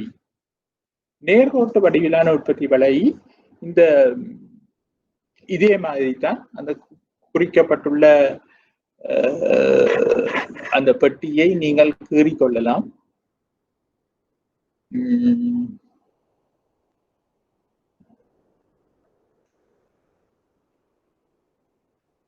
அந்த பெட்டியை நீங்கள் கீறிக்கொள்ளலாம். பாருங்கள் அந்த அட்டவணையை. அந்த அட்டவணையிலும் சில டைப்பிங் பிழைகள் உள்ளன. ஆகவே நாங்கள் அதை திருத்திக் கொள்ளுவோம். இங்கு நான் மீட்டர் புடவை மீட்டரையும் அரிசி கிலோவிலும் உள்ளதாக கூறியுள்ளேன். அதை நீங்கள் எதையும் எடுத்துக்கொள்ளலாம், எந்த பொருளையும் எடுத்துக்கொள்ளலாம். அது இங்கு எங்களுக்கு முக்கியமானது அல்ல. எதையும் எடுத்துக்கொள்ளலாம். அந்த டெல்டாவை பாருங்கள். அதாவது டெல்டான்றது அந்த டெல்டா ஆர்ன்றது ரைஸ் என்று நான் எடுத்துள்ளேன். அரிசியில் ஏற்படும் மாற்றம் பிரிக்கப்படுகின்றது டெல்டா சியால். டெல்டா சி என்றது குளோத்தின் மாற்றத்தால். அங்கே பாருங்கள், முதலாவது சைபராகத்தான் வரப்போகின்றது. அதை திருத்திக் கொள்ளுங்கள். முதலாவது கட்டத்தில் ஏக்கு நேராக சைபரா மீட்டர் உடுப்புகள் சைபராக உள்ள பொழுது ரைஸ் 40 உள்ளது. அங்கே delta r into delta c சைபராகத்தான் உள்ள போது இருக்கின்றது. பி புள்ளியில் 2 மீட்டர் துணியை உற்பத்தி செய்வதற்காக நாங்கள் 32 கிலோ ரைஸை தான் உற்பத்தி செய்யலாம். அதாவது 8 கிலோ ரைஸை நாங்கள் விட்டு கொடுக்கின்றோம். அப்படி விட்டு கொடுக்கும் பொழுது அந்த ஸ்லோப் வந்து டெல்டா ஆர் வந்து 8ஆகவும் அதன் கீழ் அதிகரிக்கப்படுகின்ற அலகுகள் வந்து 2ஆகவும் உள்ளபடியா சய 8 கீழ் 2 அது வந்து சய 4 என்று போட்டு கொடுங்க. டைப்பிங் அந்த டெல்டா அண்டே போட்டு விட்டுட்டாரு. சய 4 என்று வரும். அதே மாதிரி அரிசி 32 கிலோவிலிருந்து 24 கிலோவாக குறையும் பொழுது இங்கே புடவை 2 அலகிலிருந்து 4 அலகாக கூடுகின்றது. அங்கேயும் 8 கீழ் 2 தான் வரும். அங்கேயும் அந்த டெல்டா ஆரின் கீழ் டெல்டா சி 4ஆகத்தான் இருக்க போகிறது. அதே போன்று டி புள்ளியில் 4லிருந்து 6ஆக அந்த துணி உற்பத்தியை நாங்கள் கூட்டும் பொழுது அரிசி 24லிருந்து 16ஆக குறைகின்றது. மீண்டும் அது 8 அலகுகளை விட்டு கொடுக்க வேண்டியிருக்கு 2 அலகுக்காக. அது மாற்றம் 8 குறைகின்றது, 2 அதிகரிக்கின்றது, 8 கீழ் 2 4 என்றுதான் பிள்ளையபடியும் வரப்போகின்றது. திருத்திக் கொள்ளுங்கள் அந்த குலத்தை. அப்படியே இ புள்ளியிலும் 4 தான் வரப்போகின்றது, எஃப் புள்ளியிலும் 4 தான் வரப்போகின்றது. ஆகவே எல்லா இடத்திலும் அந்த ஸ்லோப் ஒன்றாகத்தான் இருக்க போகிறது, ஒரு புள்ளியாகத்தான் இருக்க போகின்றது. ஆகவே நீங்கள் அந்த இதை வைத்து இந்த படத்தை தீர்வாய்த்து இருந்தால் அந்த ஸ்லோப் இப்படி இருக்கும், இப்படி இருக்கும். அதைத்தான் நாங்கள் கூறுகின்றோம் மாறா அமைய செலவின் அடிப்படையில் நேர்கோட்டு வடிவிலான உற்பத்தி சாத்திய வலை. அப்ப நான் ஆரம்பத்திலே கூறியிருந்தேன், உற்பத்தி சாத்திய வலை என்பது இப்படி ஒரு குவிவான வலையாத்தான் இருக்கும். அது குறைந்து செல்லும் இல்ல, அமைய செலவு அதிகரித்து செல்லும் சந்தர்ப்பத்துல அப்படி இருக்கும். பிறகு குறைந்து செல்லும் அமைய செலவின் அடிப்படையில குழிவு அடிப்படையில இருக்கும். மூன்றாவது நேர்கோட்டு அடிப்படையில் இருக்கும். இந்த 3 விதத்தில் தான் உற்பத்தி சாத்திய வளைகோடு அமைய போகின்றது.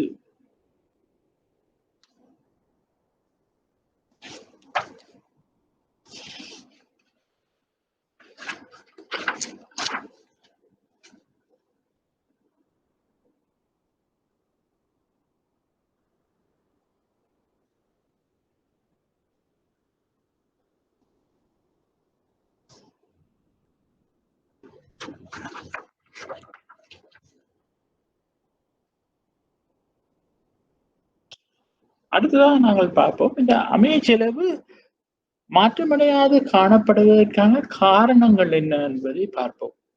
அமைய செலவு மாற்றமடையாமல் காணப்படுவதற்கான காரணங்கள் என்ன என்று பார்த்தால்,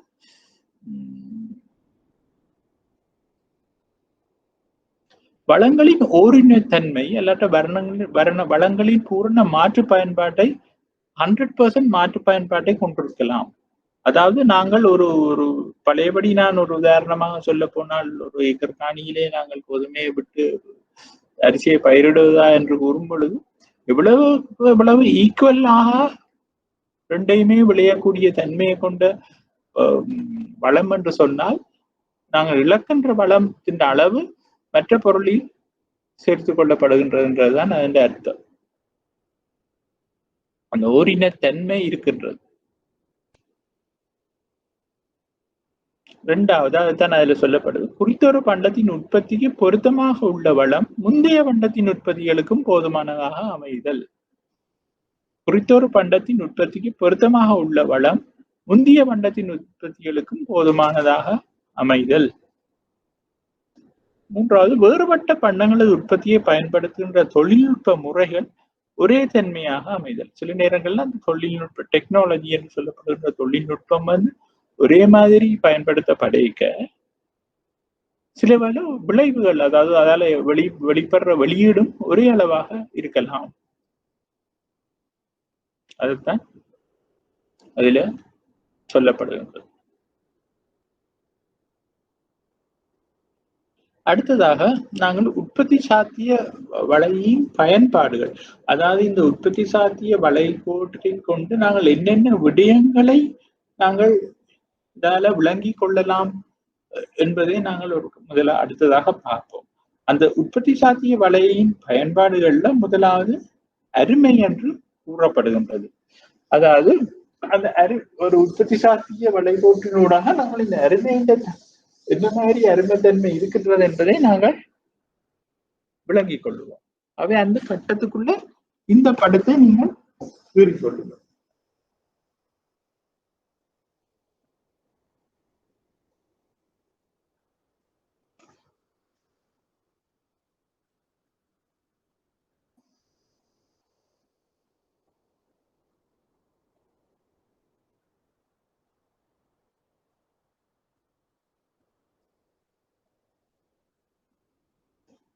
இந்த படத்தை கீறிக்கொள்ளுங்கள். இது உங்களுக்கு தெளிவாக இல்லை என்று சொன்னால் நான் கீறின படத்தை வேண்டுமென்றால் காட்டலாம். ஆனால் இதற்கு கீறிக்கொள்ளுங்கள். இதிலே நாங்கள் சொல்லுவோம், இதுல ஒரு புள்ளி இருக்கு டி. இதை நாங்கள் அருமை என்ற ஒரு இதை பார்க்க போவோம். இந்த புள்ளி, இந்த கோடு இந்த குறிப்பிட்ட வளங்களை பயன்படுத்தி நாங்கள் அதி உச்ச பயன்பாட்டை பெறுகின்ற கோடு தான் இது. இந்த கோட்டில எந்த புள்ளியில நாங்கள் உற்பத்தியை நாங்கள் மேற்கொண்டாலும் அது அதி உச்ச விளைவு. இந்தியால பயன்படுத்தினோமே என்று சொன்னால் அது அந்த நாங்கள் மேக்சிமம் பயன்படுத்தவில்லை அந்த வளத்தை என்றதுதான் அர்த்தம். இதுக்குள்ள ஏதாவது போட்டு விட்டோமே. இந்தியால போட்டோமே என்று சொன்னால் அது எங்களால வெட்டியும் பார்க்க முடியாத இடம். இதால இதுதான் மேக்சிமம், இது இந்தியால போகிறார். உதாரணத்துக்கு சி என்ற புள்ளி நான் முதல் கூறிய மாதிரி உற்பத்திக்கு வெளியே உள்ள பகுதி. அதை நாங்கள் நினைச்சு பார்க்க இயலாது. அந்த சியையும் போட்டுக்கணும். இங்க டி என்பது ஒரு குறை தொழில் மட்டத்துல பயன்படுத்துறோம். நாங்கள் இந்த வளத்தை மேக்சிமமா பயன்படுத்தவில்லை என்றதான் அர்த்தம். இதைத்தான் அந்த டி என்றதை நாங்கள் குறை தொழில் மட்டம்னு சொல்லலாம். இந்த ஏயும் டியும் உள்ளது நிறை தொழில் மட்டத்தில். அவை அருமை என்பது நாங்கள் இங்க மேக்சிமம் பயன்படுத்தி கொண்டிருக்கின்றோம். இங்க குறை தொழில் இடத்துல நாங்கள் இதை பயன்படுத்தி கொண்டிருக்கோம். இது உற்பத்திக்கு அங்கால உள்ள பகுதி. அதாவது அதை நாங்கள் உற்பத்திக்கு வெளியே உங்களுக்கு கிராஃப்ல நான் வேற மாதிரி போட்டுட்டேன்.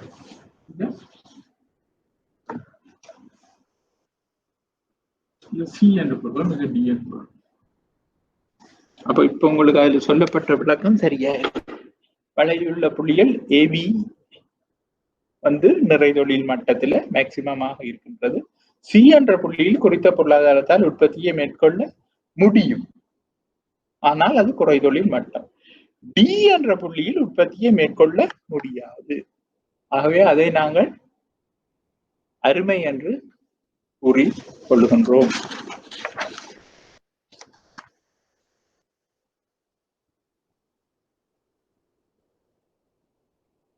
உங்களுக்கு தெளிவாக இருக்கும் நினைக்கின்றேன். அந்த தந்த சதுரத்துக்குள் இந்த படத்தை நீங்கள் கீறிக்கொள்வீர்கள் என்று நம்புகின்றேன்.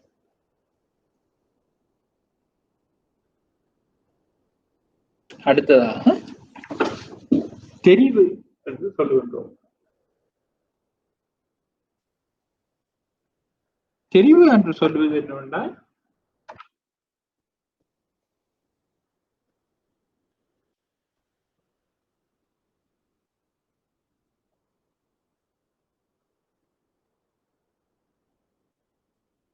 இந்த நிறை தொழில் மட்டத்திலே நாங்கள் நிறைய புள்ளிகளை ஏற்படுத்திக் கொள்ளலாம்.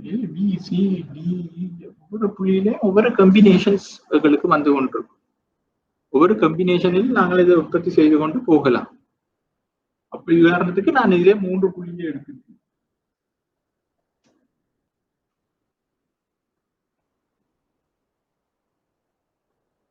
இந்த 3ல சொல்லுவோம், இந்த 3 இல்லாட்டா இதுல 10 இல்லாட்டா 300 புள்ளி இருக்குன்னு சொல்லுவோம். இப்படி இதுல ஒரு இடத்துலதான் நாங்கள் உற்பத்தியை செய்து கொள்ளலாம்.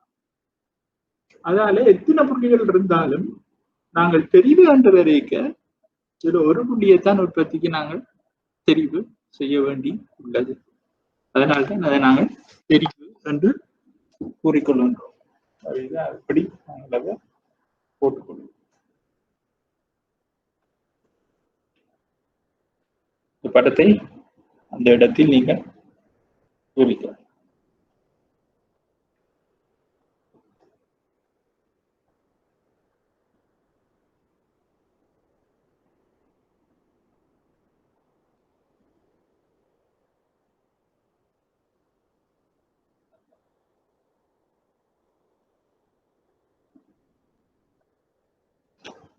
அடுத்ததாக மாற்று பயன்பாடு.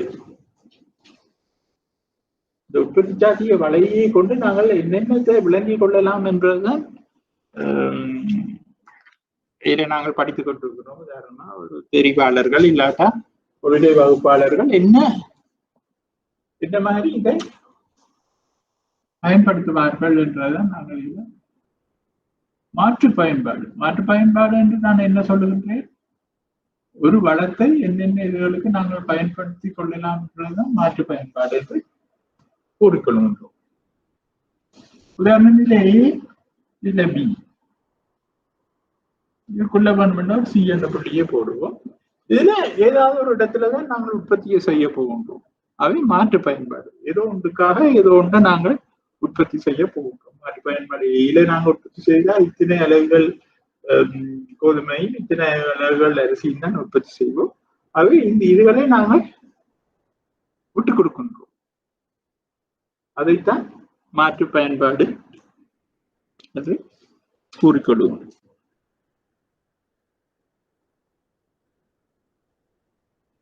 இதுக்குரியது இந்த படத்தை கூறிக்கொள்வீர்கள் என்று நான் நினைக்கின்றேன்.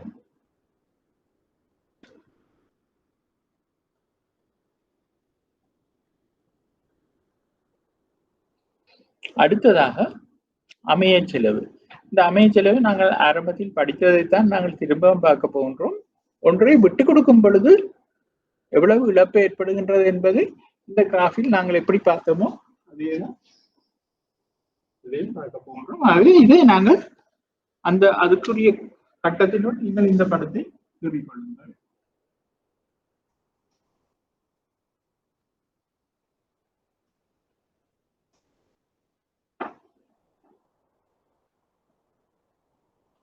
இதை ஏ என்று சொன்னால் இதை பி என்று சொன்னால் இது சொல்லுவோம் 90 அலகுகள் என்று சொல்லுவோம். ஏ புள்ளி உற்பத்தி செய்யப்படுகின்ற அலகு 90 அலகுகளும் இது 10 அலகுகளும் என்று சொல்லுவோம்.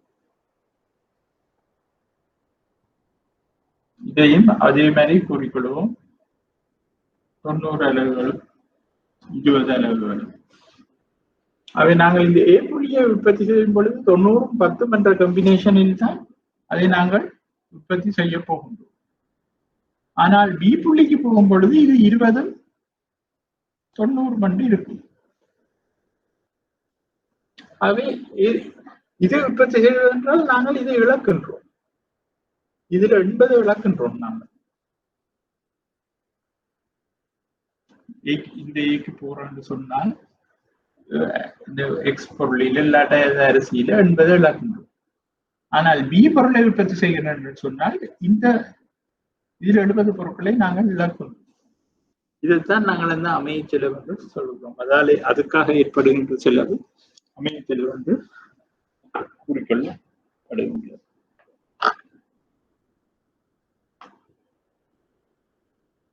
எனவே அந்தந்த கட்டத்திற்குள் அதை கூறிக்கொள்ளுங்கள்.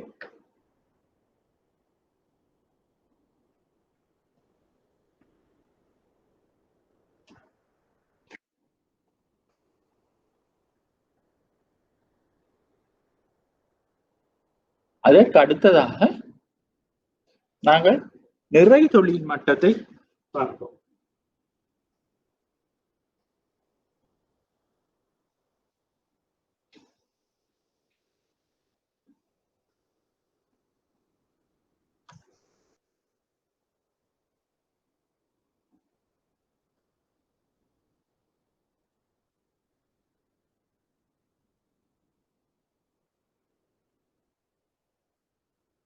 இப்ப இந்த புள்ளிகளில் உற்பத்தி நடைபெறும் என்று சொன்னால் அங்கே நிறை தொழில் மட்டம் பேணப்படுகின்றது என்பதுதான் அர்த்தம். அதாவது எல்லா வளங்களும் பூர்ணமாக பயன்படுத்தப்படுகின்றது. ஊதியம் உட்பட எல்லா வளங்களும் மேக்சிமம் யூட்டிலைஸ் பண்ணப்படுகின்றது. ஆனால் இங்கே சி என்ற புள்ளி என்று சொன்னால் இங்கே குறை தொழில் மட்டம். அதாவது நாங்கள் இந்த வளத்தை மேக்சிமம் பயன்படுத்தவில்லை என்றுதான் அந்த மீனிங். ஏபி புள்ளிகளில் நிறை தொழில் மட்டமும்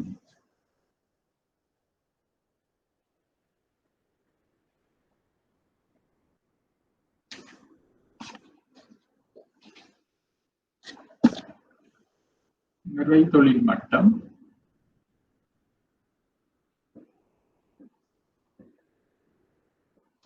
புள்ளி குறை தொழில் மட்டம்.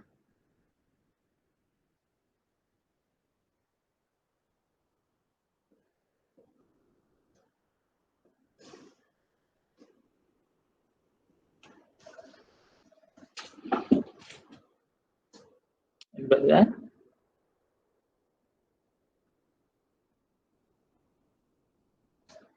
என்னுடைய அர்த்தம்.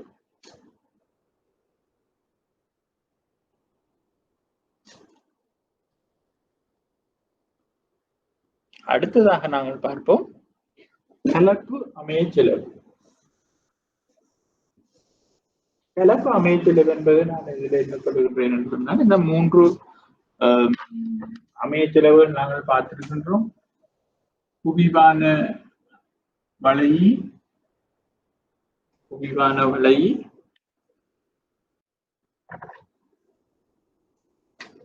அடுத்தது குழிவான வளையி, அடுத்தது நேர்கோடு. இது குவிவானது, இது நேர்கோடு,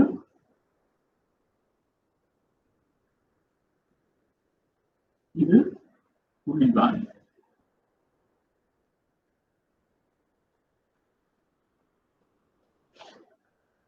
இந்த 3ஐயும் ஒரு படத்தில் பார்க்கின்றோம்.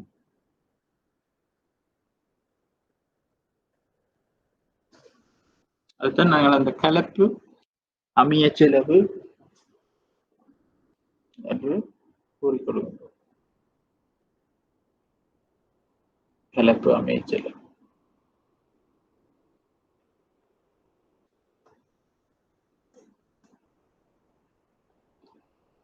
ஆகவே அந்த கட்டத்திற்குள் அதை நாங்கள் போட்டுக்கொள்வோம். அடுத்ததாக நாங்கள் பார்க்கின்றோம் குறை தொழில் மட்டம்.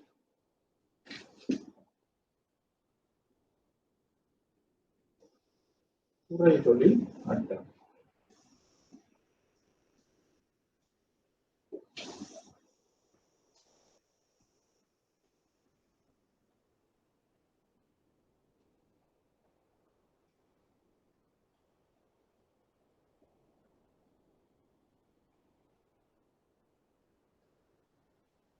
இது நிறைதொழில் மட்ட கோடு. நான் கூறியது போல் இது நிறைதொழில் மட்ட கோடு.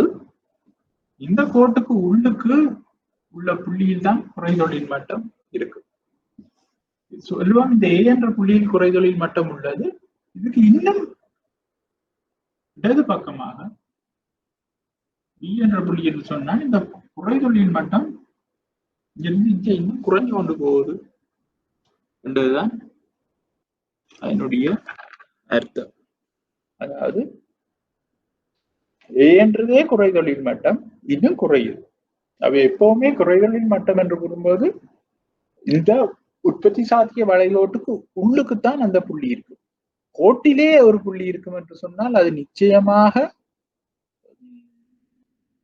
வளங்கள் பூரணமாக நிறைதொழில் மட்டம் அல்லது பூரணமாக பயன்படுத்தப்பட்டு கொண்டிருக்கின்றது என்பதாகத்தான் அமையும்.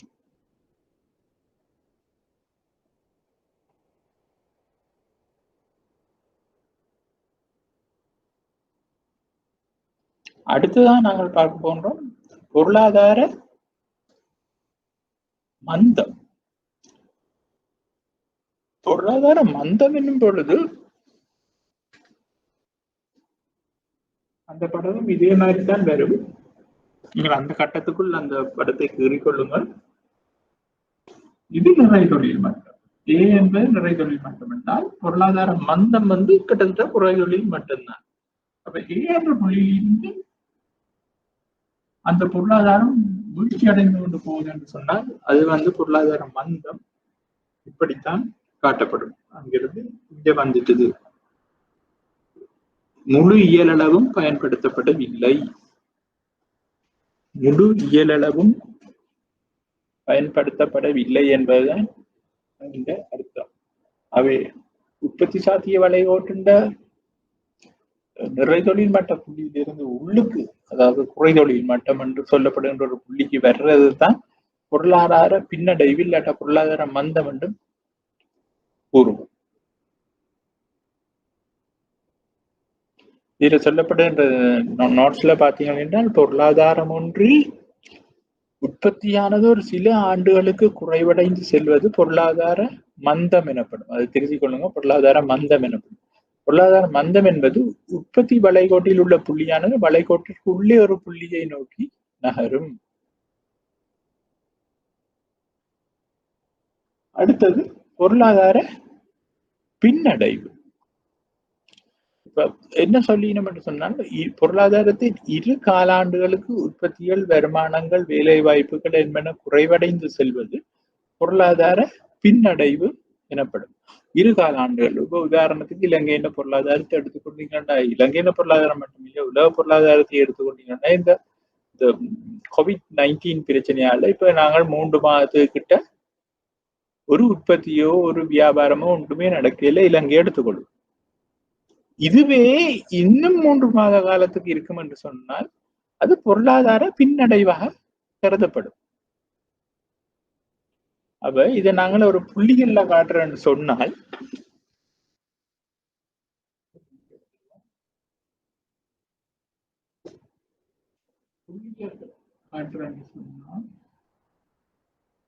ஏற்கனவே கொஞ்சம் மந்தமா போனது, இன்னும்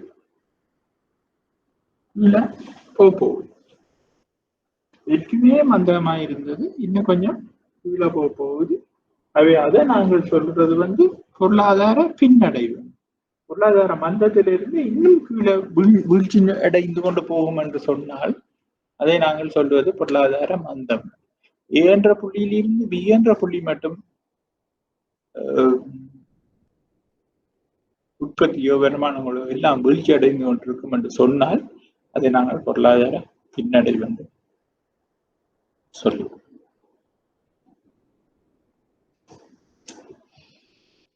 அடுத்ததாக நாங்க பார்க்க போறது சர்வதேச வர்த்தக பரிமாற்றம். இத கொஞ்சம் உன்னிப்பா பார்த்துக் கொள்ளுங்க.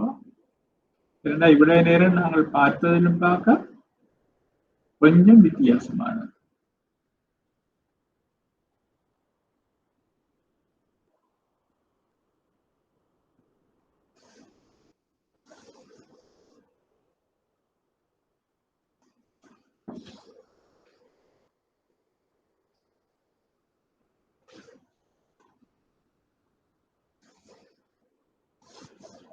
இதில் ஒரு உதாரணம் ஒன்று நான் உங்களுக்கு தந்திருக்கின்றேன்.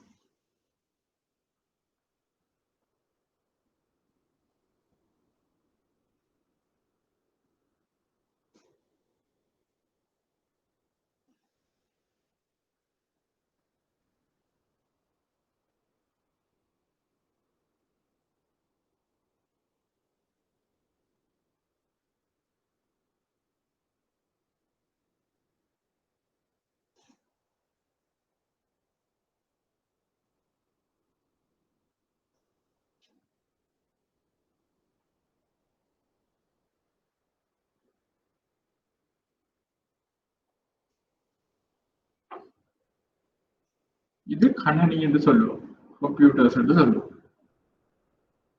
அவர் பொருட்களை சொல்றதுதான். இது நாங்க மொபைல் போன் சொல்லுவோம்.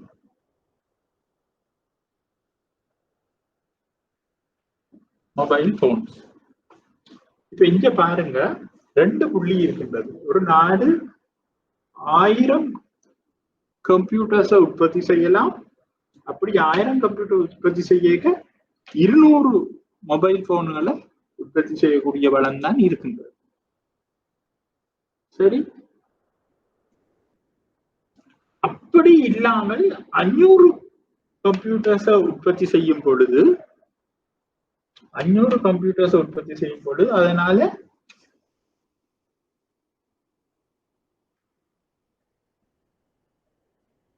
அதனால 400 மொபைல் போன்ஸை தான் உற்பத்தி செய்யக்கூடியதாக இருக்கும்.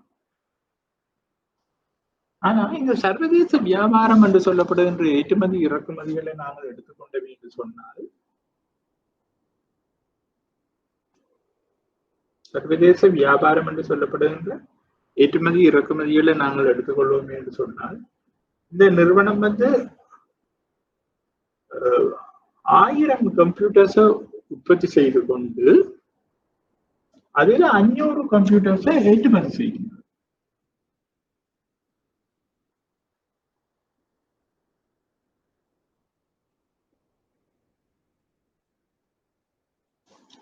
கம்ப்யூட்டர்ஸை ஏற்றுமதி செய்தா இந்த நாட்டுக்குள்ள மிஞ்சுறது, இந்த நாட்டு உள் வியாபாரத்துக்கு மிஞ்சுறது 500 கம்ப்யூட்டர்ஸ். இந்த 500 கம்ப்யூட்டர்ஸை விற்பனை செய்து போட்டு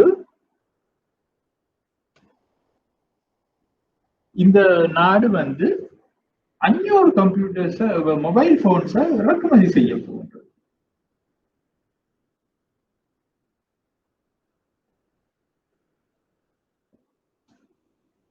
அது உண்மையில உள்நாட்டு உற்பத்தி இப்படித்தான் இருக்கின்றது.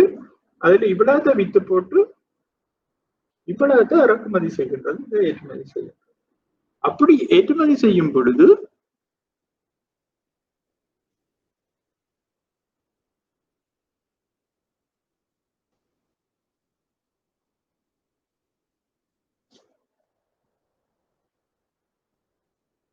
இது இவ்வளவு அந்த நாடு வெளிநாட்டு இறக்குமதியால பெறப்படுற பயனாக கருதப்படுகிற. உதாரணத்துக்கு அந்த நாட்டுல எங்களுக்கு கூடுதலான மொபைல் போன்ஸுக்கு கேள்வி இருக்கும் பொழுது, அதே சமயம் கம்ப்யூட்டர்ஸுக்கும் இருக்கின்றது. நாங்கள் ஒரு கம்பினேஷனில் இதை உற்பத்தி செய்து கொண்டு 500 பொருட்களை ஏற்றுமதி செய்து போட்டு இன்னொரு 500 மொபைல் போன்ஸை இறக்குமதி செய்கின்றோம். அது இங்க இப்பொழுது இந்த நாடு 700 மொபைல் போன்ஸையும் 500 கம்ப்யூட்டர்ஸையும் வைத்திருக்கின்றோம். ஆனா இப்ப நாங்க 500 கம்ப்யூட்டர்ஸை உள்நாட்டுல பயன்படுத்த நீங்கள் சொல்லலாம், இந்த கட்டத்துல தான் உற்பத்தியை நீ மேற்கொண்டிருக்கலாம் என்று. இந்த கட்டத்துல உற்பத்தியை மேற்கொள்ளும் பொழுது 500 பொருட்களும் 400 பொருட்களும், அதாவது சீல உற்பத்தி நிற்கும். உள்நாட்டு உற்பத்தி என்று மட்டும் பார்த்தால் அவன் 400 மொபைல் போன்ஸும் 500 கம்ப்யூட்டர்ஸையும் தான் எங்களால இந்த நாட்டு வளங்களை கொண்டு உற்பத்தி செய்யக்கூடியதா இருந்திருக்கும். ஆனா நாங்கள் செய்தது 1000 கம்ப்யூட்டர்ஸும் 200 மொபைல் போன்ஸையும் உற்பத்தி செய்து கொண்டு 500 ஏற்றுமதி செய்து போட்டு அந்த காசுல நாங்கள் 500 மொபைல் போன்ஸை உற்பத்தி செய்து இறக்குமதி செய்தபடியா இந்த நாட்டுல 500 கம்ப்யூட்டர்ஸும் 700 மொபைல் போன்ஸையும் எங்களால நுகர்வு செய்யக்கூடியதாக இருக்கு. உதாரணமாக இந்த நோட்ஸை நான் வாசிக்கின்றேன். குறித்த ஒரு நாடு தனது உற்பத்தி செய்தகவு வலையில் குறித்த ஒரு நாடு தனது உற்பத்தி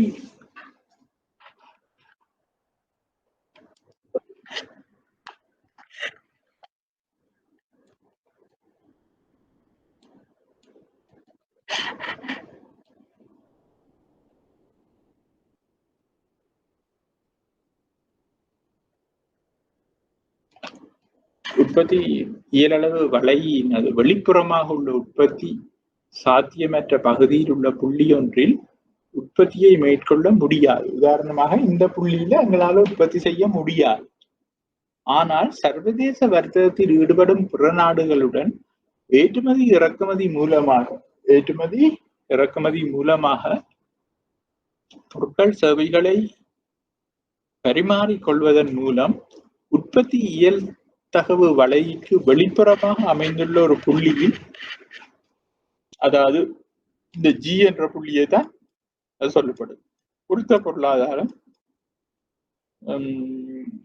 மேற்கொள்ள முடியும். புள்ளி ஒன்றில் நுகர்வினை மேற்கொள்ள முடியும். இங்க பாருங்க, ஏ என்ற புள்ளியில் உற்பத்தியினை மேற்கொள்கின்ற பொழுது 1000 கணனிகளையும் 200 கைத்தொலைபேசிகளை தான் உற்பத்தி செய்ய முடிகின்றது. குறித்த நாடு 500 கணனிகளை பிற நாடுகளுக்கு ஏற்றுமதி செய்து அதற்கு பதிலாக 500 கைத்தொலைபேசிகளை இறக்குமதி செய்வதன் மூலம் இயலளவு வலை கோட்டிற்கு வெளிப்புறமாக அமைந்துள்ள ஜி என்ற புள்ளியில் நுகர்வு செய்ய முடிகின்றது. குறித்த நாடு வர்த்தகத்தில் ஈடுபடாவிட்டால் 500 கணனிகளை உள்நாட்டில் உற்பத்தி செய்கின்ற போது 400 கைத்தொலைபேசிகளை மட்டுமே நுகர்வு செய்ய முடியும். ஆனால் வர்த்தகத்தில் ஈடுபடுவதன் மூலம் 700 கைத்தொலைபேசிகளை நுகர்வு செய்ய முடிகின்றது. அதாவது 300 கைத்தொலைபேசிகளை கூடுதலாக நுகர்வு செய்யக்கூடியதாக இருக்கின்றது. ஆகவே இந்த நிலைமை ஏற்படுவதற்கு, அதாவது இந்த நிலைமை ஏற்படுவதற்கு முக்கியமான காரணம் ஏற்றுமதி இறக்குமதி என்பது குறிக்கலாம்.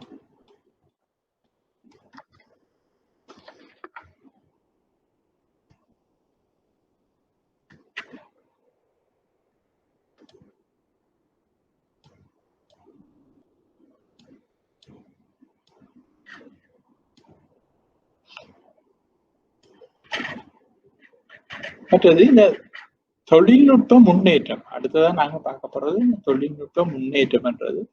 இந்த தொழில்நுட்ப முன்னேற்றத்துக்கு நாங்கள் 3 கிராஃப் வருகின்றது. உங்களுக்கு போர் அடிக்கிறது தெரியவில்லை, ஆனா இது மிகவும் இலகுவாக விளங்கி கொள்ளக்கூடிய ஒரு விடயம். அதால இந்த தொழில்நுட்ப முன்னேற்றம் என்றதுக்குள்ள இதுல 3 கட்டங்கள் வந்திருக்க வேண்டும். 3 கிராஃபுக்கு ஒரு கிராஃப் தான் ஒரு பட்டி தான் உள்ளது. நீங்கள் அந்த 3ஐயும் நீங்கள் கீறிக்கொள்ளுங்கள்.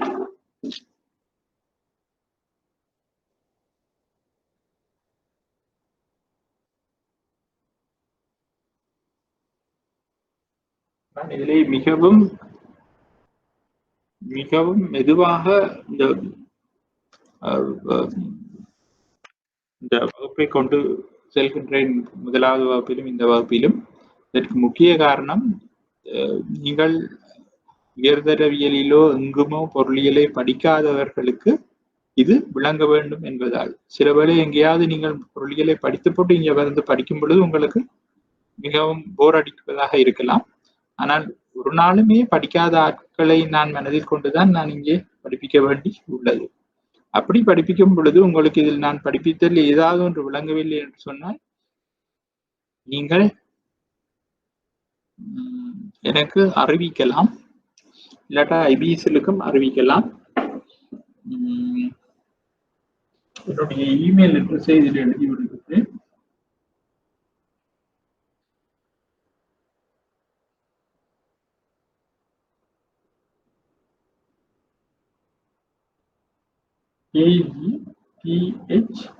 AGTHARAN all simple 257@gmail.com.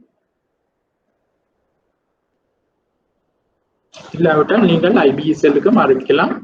அவர்கள் வந்து உங்களுக்கு அறிய தவிர்ப்பார்கள். அப்ப நாங்கள் இப்ப தொழில்நுட்ப முன்னேற்றம், இந்த தொழில்நுட்ப முன்னேற்றத்துக்கு 3 படம் பெறப்போகின்றது.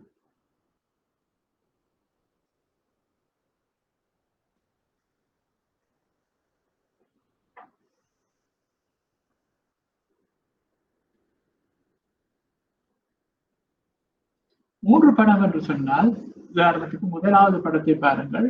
உற்பத்தி சாத்தியம் முதலாவது இதுலதான் இருக்குது. இந்த உற்பத்தி சாத்திய வளைகோடு இதுலதான் இருக்கு என்று சொல்லுவோம்.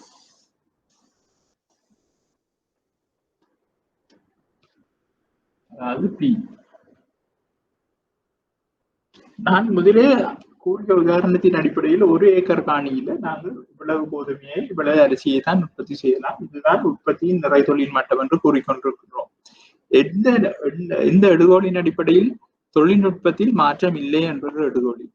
ஆனால் தொழில்நுட்பத்தில் ஒரு மாற்றம் ஏற்படும் பொழுது, அதாவது நாங்கள் தொழில்நுட்பத்துல முன்னேறி எங்களோட உள்ளீடுகள் விதைக்கிற விதைகள்ல எல்லாம் முக்கியமா ஏதோ மாற்றங்களை எல்லாம் செய்து 100 கிலோ விளைஞ்ச இடத்துல 150 கிலோ விளையுது என்று சொன்னால் அது தொழில்நுட்ப முன்னேற்றம் என்று வைத்துக் கொள்வோம். நல்ல உரங்களை போட்டு ஏதோ விளையுது என்று சொன்னால் அந்த கட்டத்தில் இந்த கோடு இப்படியே இருக்காது. உதாரணமாக அரிசி 100 கிலோ, கோதுமை 150 கிலோ தான் இந்த புள்ளியில் உற்பத்தி செய்யப்படும் என்று சொன்னால், நான் கூறிய மாதிரி அந்த உரங்கள், ஃபர்டிலைசர்ஸ் அதுகளை போட்டு அந்த நிலத்தை பயன்படுத்தி நாங்கள் தொழில்நுட்பத்தை முன்னேற்றத்தால் உற்பத்தி கூடும் என்று சொன்னால் அந்த உற்பத்தி இங்க இப்படி கூடியிருக்காது. இது 150, இது 200 சொல்லு. அதே தொழில்நுட்ப முன்னேற்றத்தின் காரணமாக எப்பவுமே உற்பத்தி சாத்திய வளைகோடு வலது பக்கம் நகரும் என்றதுதான் இதன் விளக்கப்பாடு. அதே சமயம் நாங்கள் இதை சொல்லுவோம், இது கோதுமை என்று, இதை அரிசி என்று சொல்லுவோம். அந்த உள்ளிடப்படுகின்ற தொழில்நுட்பம் வந்து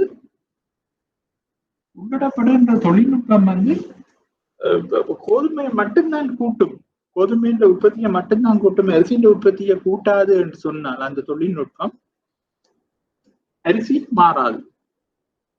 அரிசி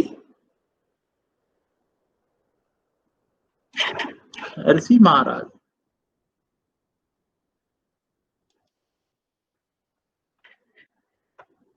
அரிசியின் அளவு மாறாது, ஆனா கோதுமையின் உற்பத்தி கூடிரும். உதாரணமா இது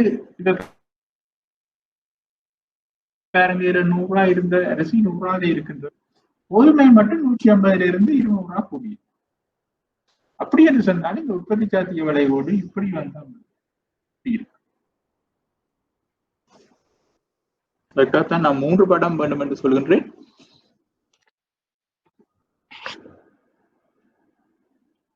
இல்லாவிட்டால் நான் அடுத்த ஒரு 4-5 நாட்களுக்குள் இந்த கிராஃப் கூறின நோட்ஸை அப்லோட் பண்ண முயற்சிக்கின்றேன்.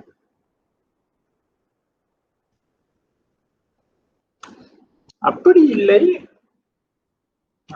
இரண்டாவது பக்கத்தில் இதை பெறுகின்றேன் என்றால் இதை பெருநாள் விளங்கவும் தெரியாது.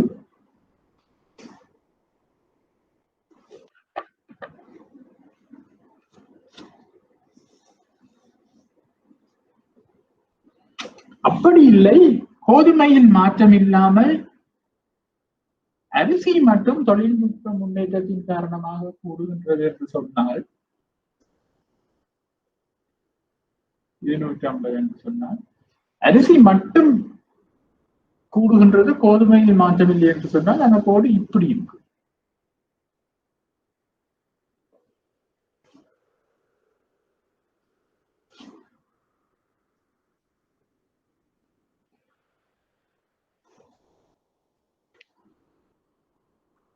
அந்த கோடு இப்படி இருக்கும்.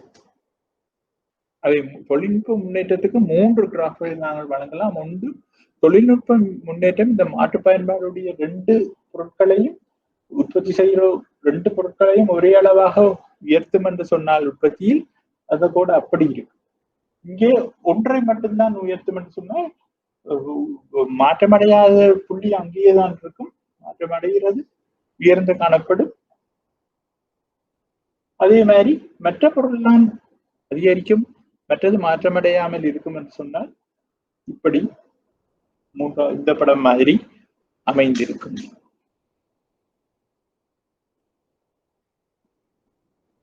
இப்பொழுது அடுத்ததாக நாங்கள் பார்க்க போன்றது வந்து தொழில்நுட்ப பின்னடைவு. தொழில்நுட்ப பின்னடைவுன்றது இந்த மறுவளமாக அமையும். அதால் நான் இந்த படத்தை மாற்றவில்லை, அம்புக்குறியை மட்டும் மாற்றுகின்றேன். நீங்கள் அதே இடத்துக்கு 3 புதிய படங்களை கீழ்கொள்ளும். இது தொழில்நுட்ப பின்னடைவு. தொழில்நுட்ப பின்னடைவு இருக்கும் பொழுது இது மறுபடமாக வந்தாம்பிடும். முதல் உள்ள கோடு இதுவாகவும் பின்புள்ள கோடு இதுவாகவும் வந்தாம்பிடும். அதே கோடுகள் இதுவும் அதே மாதிரி தான் அமைந்து காணப்படும். முதல் 200 கிலோவாக இருந்த கோதுமை உற்பத்தி தொழில்நுட்ப பின்னடைவு காரணமாக 150 கிலோ தான் உற்பத்தி செய்யும் என்று சொன்னார். இந்த கோடு உள்நோக்கி நகரும். அதை நான் இந்த அம்புக்குறியை மட்டும் மாற்றுகின்றேன். நீங்கள் புதுசாக 3 படங்களை இருக்கணும்.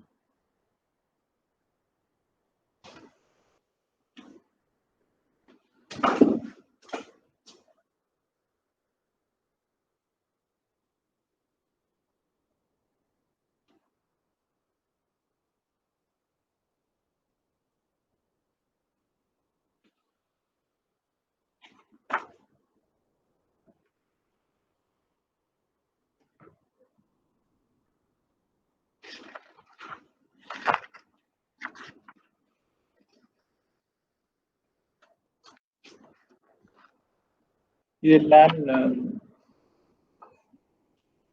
எவ்வளவு வேகமாக படிப்பித்தனோ என்னமோ என்று தெரியாது. ஆகவே கட்டாயம் உங்களது ஃபீட்பேக் எனக்கு தேவைப்படுகின்றது.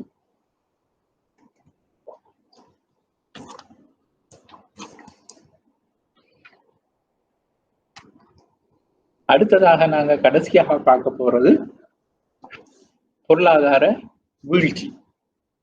பொருளாதார வீழ்ச்சி என்றது நாங்க பொருளாதார வளர்ச்சியை எப்படி பார்த்தோமோ அதுல மறுவளமாகத்தான் பொருளாதார வீழ்ச்சி என்பது இருக்கும். உங்களுக்கு ஞாபகம் இருக்கும், பொருளாதார வளர்ச்சி என்றது இப்படி ஒரு படத்திலே அம்புக்குறி இந்த பக்கம் இருந்ததுதான் பொருளாதார வளர்ச்சி.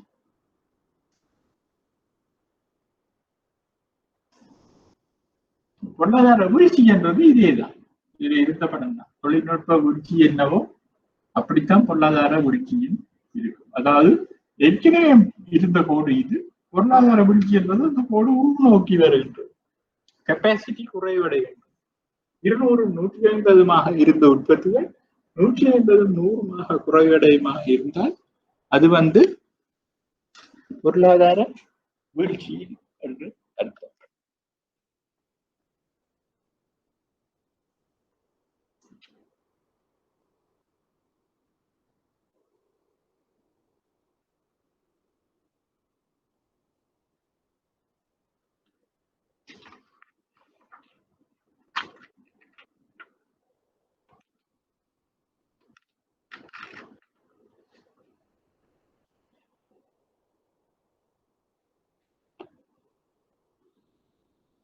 சரி, இப்ப இவ்வளவு நேரம் நாங்கள் உற்பத்தி சாத்திய வளைகோடு என்றால் என்ன என்று பார்த்தோம். அந்த உற்பத்தி சாத்திய வளைகோட்டிலே நாங்கள் எவ்வாறான பயன்கள் என்னென்னவற்றை நாங்கள் பார்த்து கொள்ளலாம் என்றெல்லாம் பார்த்தோம்.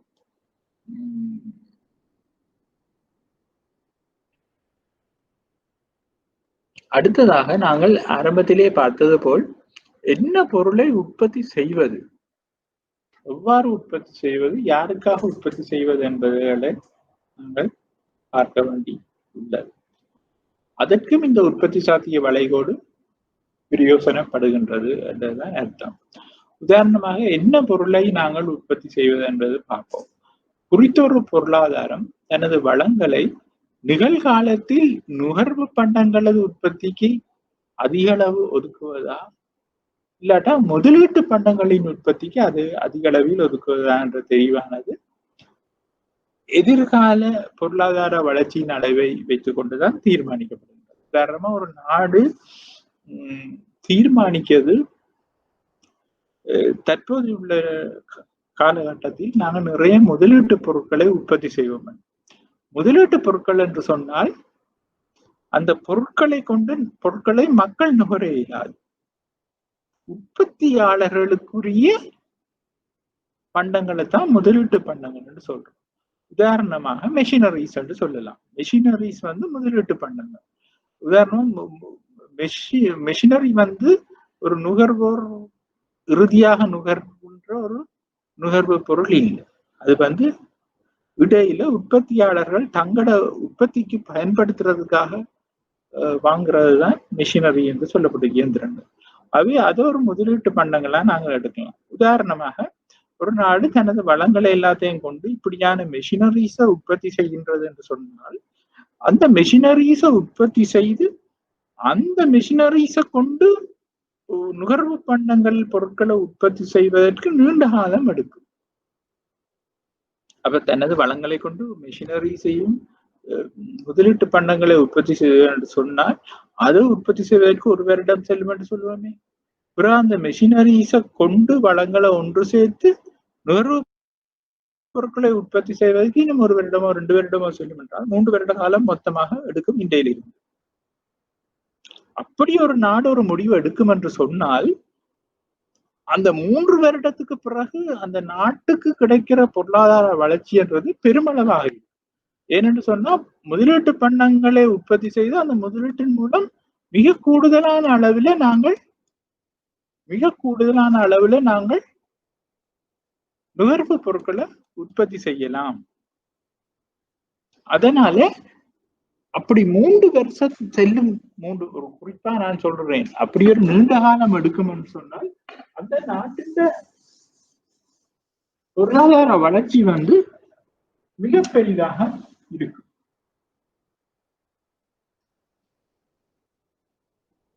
உதாரணமாக இப்படித்தான் இன்றைக்கு இருக்குது இந்த உற்பத்தி சாத்திய வளைகோடு என்று சொன்னால், முதலீட்டு பண்டங்களை இப்ப உற்பத்தி செய்து அதன் மூலம் நுகர்வு பண்டங்களை உற்பத்தி செய்யும் பொழுது இந்த அடுத்த கட்டத்துக்குரிய உற்பத்தி சாத்திய வளைகோடு மிகப்பெரிய அளவில் ஒரு வளர்ச்சியை காட்டும். இந்த கேப் வந்து பெருசா இருக்கு. அதுதான் இங்க நான் அந்த பட்டியலை போட்டிருக்கேன். இது முதலீட்டு பண்டங்கள் என்று எடுப்போம்.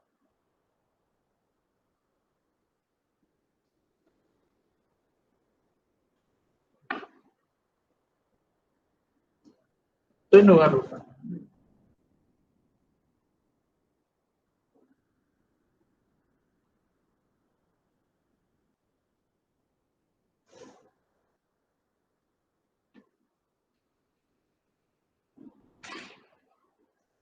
அப்போ நாங்கள் என்ன பொருளை உற்பத்தி செய்வது என்று பார்க்கும் பொழுது, குறுகிய காலத்தில் நாங்கள் நுகர்வு பொருட்களை உற்பத்தி செய்யாமல் நீண்ட காலத்தில் நாங்கள் அதை உற்பத்தி செய்வோம் என்று பூர்வமா இருந்தால், ஆரம்பத்தில் முதலீட்டு பொருட்களை உற்பத்தி செய்துதான் பிறகு வீட்டை உற்பத்தி செய்ய வேண்டும். அப்படியான நேரத்தில் இந்த கேப் வந்து பெரிசா இருக்கும் அந்த பொருளாதார வளர்ச்சி.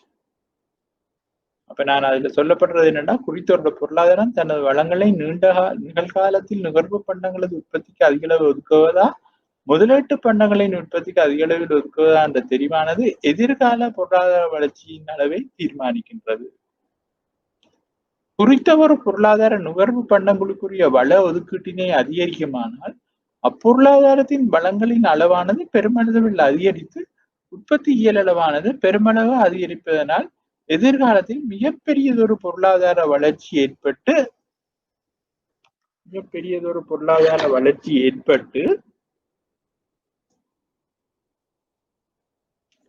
உற்பத்தி இயல்தகவு வலையினது நீண்ட தூரத்துக்கு வெளிப்புறம் நோக்கி நகரும். அதாவது வலது பக்கம் நோக்கி வெளிப்புறம் நோக்கி ஒரு பெரிய இது ஒன்று இருக்கும்.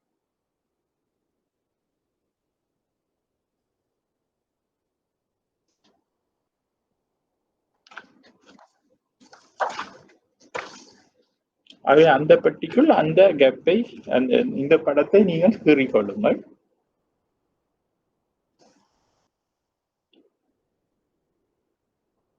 மாறாக குறித்த ஒரு பொருளாதாரம் நிகழ்காலத்தில் முதலீட்டு பண்டங்களுக்குரிய வள ஒதுக்கீடுகளை குறைத்து, அதாவது முதலீட்டு பண்டங்களை குறைவாக உற்பத்தி செய்து நுகர்வு பண்டங்களை கூடுதலாக உற்பத்தி செய்யுமாக இருந்தால், ஒரு குறிப்பிட்ட பொருளாதாரம் உடனடியாக அடுத்த ஒரு வருஷத்துல எங்கள்கிட்ட இருக்கிற முதலீட்டு பண்டங்கள் மெஷினரிஸை வச்சுக்கொண்டு நாங்கள் கூடுதலான நுகர்வு பொருட்களை உற்பத்தி செய்வோம் என்று சொல்லி தங்களோட வளங்களை ஒதுக்குமாக இருந்தால் நுகர்வு பண்டங்கள் உற்பத்தி செய்யப்படும். ஆனால் அதன் அளவு குறைவாகத்தான் ஒப்பிட்டு ரீதி இதோட புடைக்க குறைவாக இருக்க வேண்டாம். புது புது மெஷினரிஸ் வந்திருக்காது, கூடுதலான மெஷினரிஸ் வந்திருக்காது, அளவாகத்தான் இருக்கும்.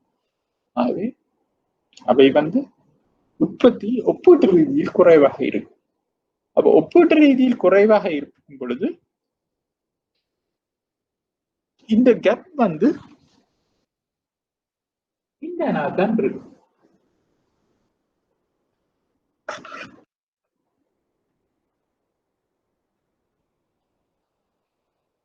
இந்த கேப் வந்து அந்த அளவுக்கு பெருசா இருக்காது, சின்னதா இருக்கு.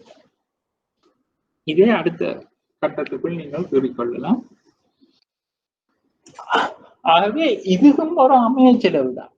நாங்கள் முதலீட்டு பொருட்களை உற்பத்தி செய்து நம்மளோட வளங்களை கொண்டு முதலீட்டு பொருட்களை உற்பத்தி செய்து ஒரு 2-3 வருஷம் பொறுமையா இருப்போமா இருந்தால் எங்களோட வளர்ச்சி மிக பெரியதாக இருக்கும்.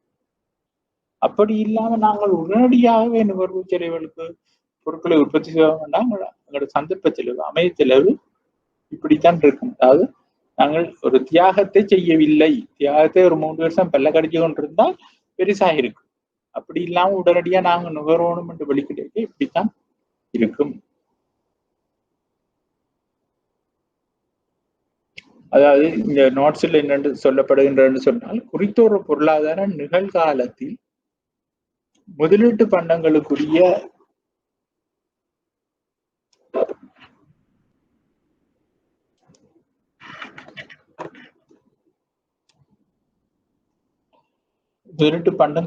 வள ஒதுக்கங்களை குறைத்து நுகர்வு பண்டங்களுக்குரிய வள ஒதுக்கங்களை அதிகரிக்குமானால் பொருளாதாரத்தில் வளங்களின் அளவானது சிறிய அளவில் அதிகரித்து உற்பத்தி இயலளவானது சிறிய அளவிலேயே அமையும்.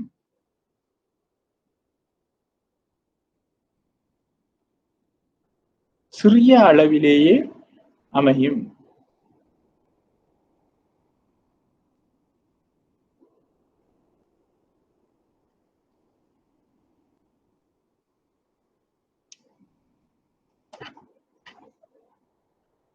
மிகச்சிறிய பொருளாதார வளர்ச்சி ஏற்பட்டு இந்த உற்பத்தி அளவு சிறிய தூரத்துக்கு வலப்புறம் நோக்கி நகரும் என்பதுதான் இதை நாங்கள் சொல்லக்கூடியதாக உள்ளது.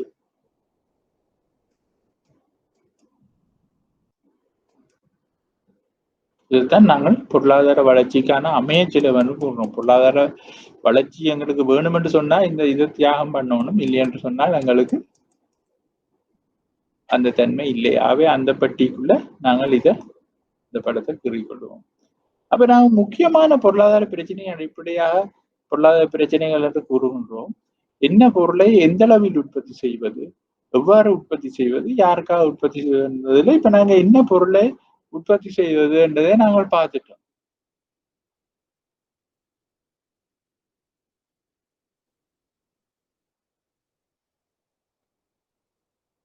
அடுத்தது எவ்வாறு உற்பத்தி செய்வது என்பதை நாங்கள் பார்ப்போமா இருந்தால்,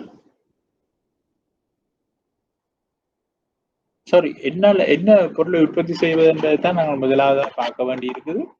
என்ன பொருளை உற்பத்தி செய்வதற்கு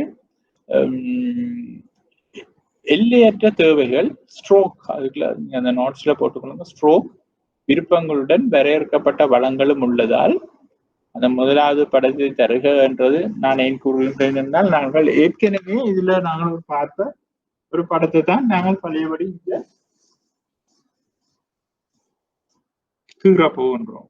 அதை நீங்கள் கீறலாம், இல்லாட்டா உங்களுக்கு வேண்டுமென்றால் இந்த படத்தின் முதலாவது இதை நீங்கள் விளங்கிக் கொள்ளும். இதேதான், இதே காம்பினேஷன்ல தான் என்ன பொருளை உற்பத்தி செய்வது என்றால், உதாரணமாக இந்த கோதுமை என்றுவோம், இந்த அரிசி என்று கூறுவோம். இந்த அரிசியா கோதுமையா, அதை எந்த அளவில் உற்பத்தி செய்வது? இது 100, இது 50 என்று சொல்லுவாங்க, இது 75, இல்லாட்டா 100. அது எந்த அளவுல நாங்கள் இதை உற்பத்தி செய்ய போவோம்?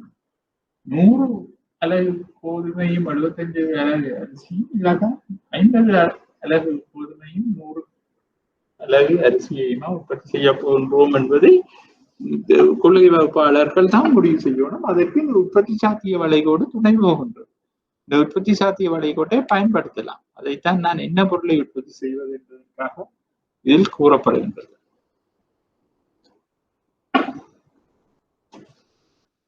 நீங்கள் இந்த படத்தை முந்தியும் நாங்கள் 2 இடத்தில் இதை பார்த்து நிற்கின்றோம்.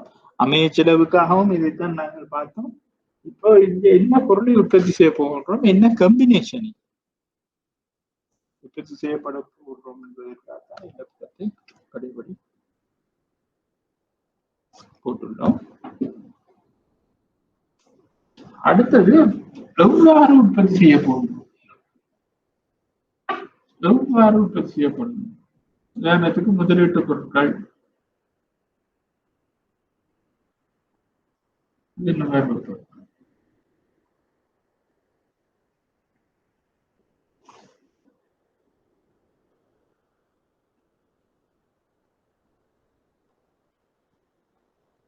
முதலீட்டு பொருட்கள் இல்ல,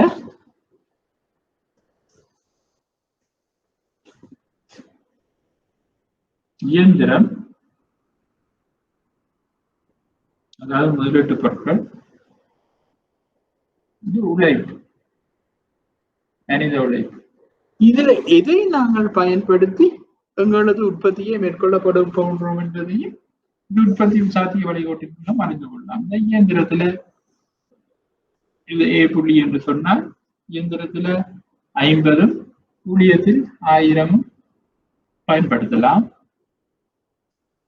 பி புள்ளி என்று சொன்னால் ஊழியத்தில் 1500 இயந்திரத்தில் 25 பயன்படுத்தலாம் என்று சொல்லுவோம். ஒரு நாட்டின் உற்பத்தியில இந்த இடத்துல சொன்னா இயந்திரத்தில் 100 ஊழியம் 0 இருக்கும். இந்த இடத்துல என்று சொன்னா ஊழியம் 2000 இயந்திரம் 0 இருக்குது என்று சொல்லுவோம். அப்ப இதுல எந்த கம்பினேஷன் இயந்திரத்தின் உழைப்பையும் நாங்கள் எந்த கம்பினேஷனில் நாங்கள் பயன்படுத்த போகின்றோம் என்பதையும் இந்த உற்பத்தி சத்திய வளைகோட்டை கொண்டு நாங்கள் தீர்மானித்துக் கொள்ளலாம். அதை எவ்வாறு உற்பத்தி செய்வது என்பதற்காக நாங்கள் பயன்படுத்துவதுதான் எவ்வாறு உற்பத்தி செய்யப்படும் ரூம் என்றதைத்தான் இதுல கூறப்படுகின்றது.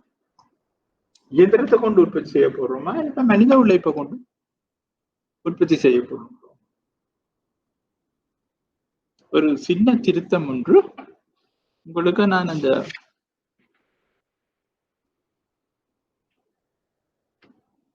அந்த பொருளாதார வளர்ச்சி மிக அதிகமாக இருக்கும் மிக குறைவாக இருக்கும் ஒப்பீட்டு ரீதியில் என்று கூறும் பொழுது இதுல ஒரு இடத்துல முதலீட்டு பொருட்களும் இதுல ஒரு இடத்துல நுகர்வு பொருட்களும் என்று போட்டிருந்தேன். அதை நாங்கள் முதலாவது படத்துக்கு 2 இடத்திலையுமே முதலீட்டு பொருட்கள் என்று போட்டுக்கொள்ளுங்க. இதுலயும் முதலீடு என்று போட்டுக்கொள்ளுங்க. ஏனென்று சொன்னா நாங்க முதலீட்டு பொருட்களை உற்பத்தி செய்யதான் அந்த வளர்ச்சி பெரிசா இருக்கு. அது நான் இதுல நுகர்வு பொருள் என்று போட்டு விட்டேன். எப்படியும் நான் அடுத்த முறை அப்லோட் பண்ணும் பொழுது எல்லாம் திருத்தி போடுகின்றேன். 2வது படத்துக்கு 2 இடத்துல நுகர்வு பொருட்கள் இருக்கு. அதுக்கும் இதுல முதலீட்டு பொருட்களும் நுகர்வு பொருட்களையும் கொண்டு போட்டு விட்டுட்டேன். இதுல முதலீட்டு பொருட்களை 2வது படத்துல எடுத்து போட்டு நுகர்வு பொருள் என்று போட்டுங்கள். இதுல ஏற்கனவே நுகர்வு பொருள் என்று இருக்கிறது. முதலாவது படத்தில் அந்த பெரிய கேப் உள்ள படத்தில் இதுல முதலீட்டு பொருள் என்றால் இதுல முதலீட்டு பொருள் என்றுதான் வரும். பெரிய சிறிய டைப்பிங் பிள்ளைகளை மன்னித்துக் கொள்ளுங்க. அடுத்த முறை அது செய்யப்படும்.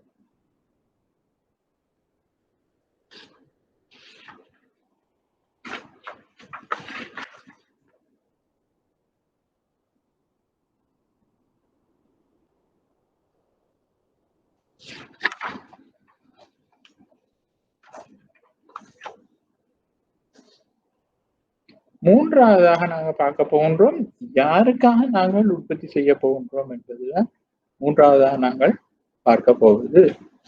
மூன்றாவதாக நாங்கள் என்ன பார்க்க போகிறோம் என்று சொன்னால்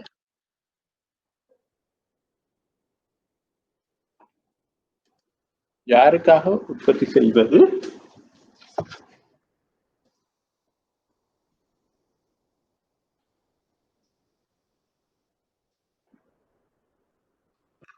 அப்படி நீங்கள் யாருக்காக உற்பத்தி செய்வது என்பதை நாங்கள் இதில் பார்க்கும் பொழுது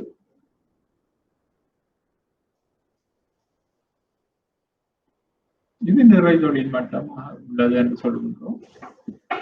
இந்த நிறை தொழில் மட்டத்தில் பொருட்கள் உற்பத்தி செய்யப்படும் பொழுதுதான் ஒப்பீட்டு ரீதியில் உற்பத்தி செலவு குறைவாக இருக்கும். ஒப்பீட்டு ரீதியில் உற்பத்தி செலவு குறைவு என்று சொன்னால் அங்குதான் ஒப்பீட்டு ரீதியில் அதன் விலையும் குறைவாக இருக்கும். ஆகவே இந்த புள்ளியில் தான் வருமானம் குறைந்த மட்டத்தினர்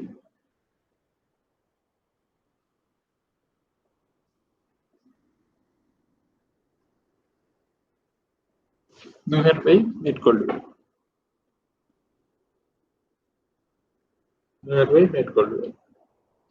ஒரு நடுத்தர வருமானம் உள்ளவர்கள்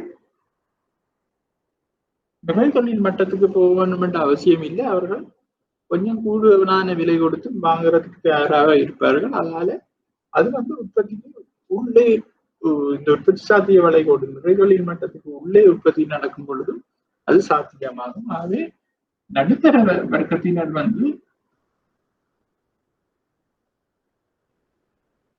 இந்த புள்ளியிலும் பொருட்களை வாங்க தயாராக இருப்பீர்கள். ஆனால் உயர் மட்டத்தில் உள்ளவர்கள் மிக கூடுதலான விலை கொடுத்தும் பொருட்களை வாங்க தயாராக இருப்பார்கள். அவர்கள் ஒப்பீட்டு ரீதியில் உற்பத்தி செலவு கூடி இருக்கலாம், அதே சமயம் விலையும் கூடி இருக்கலாம். அந்த கட்டத்தில் அவர்கள் அங்கே பொருட்களை வாங்க வசதியானவர்களாக இருப்பார்கள்.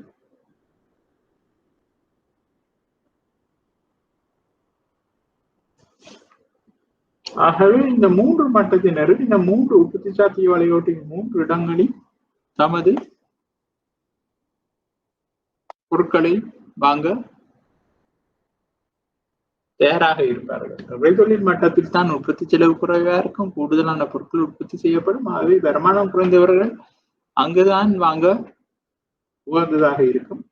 நடுத்தர வர்க்கத்தினர் அதிலும் பார்க்க கூடுதலான உற்பத்தி செலவு கூடுதலான விலையில் வாங்க தயாராக இருப்பார்கள். ஆனால் உயர் வர்க்கத்தினர் மிகவும் கூடுதலான விலையில் மிகவும் கூடிய உற்பத்தி செலவு உள்ள இடத்திலும் வாங்க தயாராக இருப்பார்கள் என்பதுதான் இதில் காட்டப்படுகிறது. அவை நாங்கள் இன்றைய வகுப்பை தருவியில் நிப்பாட்டுவோம். 2 மணித்தியாலத்துக்கு கூடி படித்திருக்கின்றோம், கிட்டத்தட்ட 2 மணித்தியாலம். நாங்கள் அடுத்த வகுப்பில் இதை ஒரு சீக்கிரமாக இதை ஒருக்கா மீளாய்வு செய்து கொண்டு நாங்கள் அடுத்த செக்ஷனுக்கு போவோம். நன்றி. உங்களது ஃபீட்பேக் எனக்கு முக்கியம். அப்பொழுதுதான் நான் மிகவும் கொஞ்சம் வேகமாக படிப்பிக்கலாமா, இல்லாட்டா படிப்பித்த வேகத்தில் பிரச்சனை உள்ளதா ஏதாவது என்பது எனக்கு அறிய வேண்டியுள்ளது. இதை எனக்கு அறிய தர வேண்டும். அப்போதுதான் நாங்கள் வேகமாக போனால்தான் வேகமாக சிலபஸையும் முடிக்கக்கூடியதாக இருக்கும் என்று கூறிக்கொள்கின்றேன். நன்றி, வணக்கம்.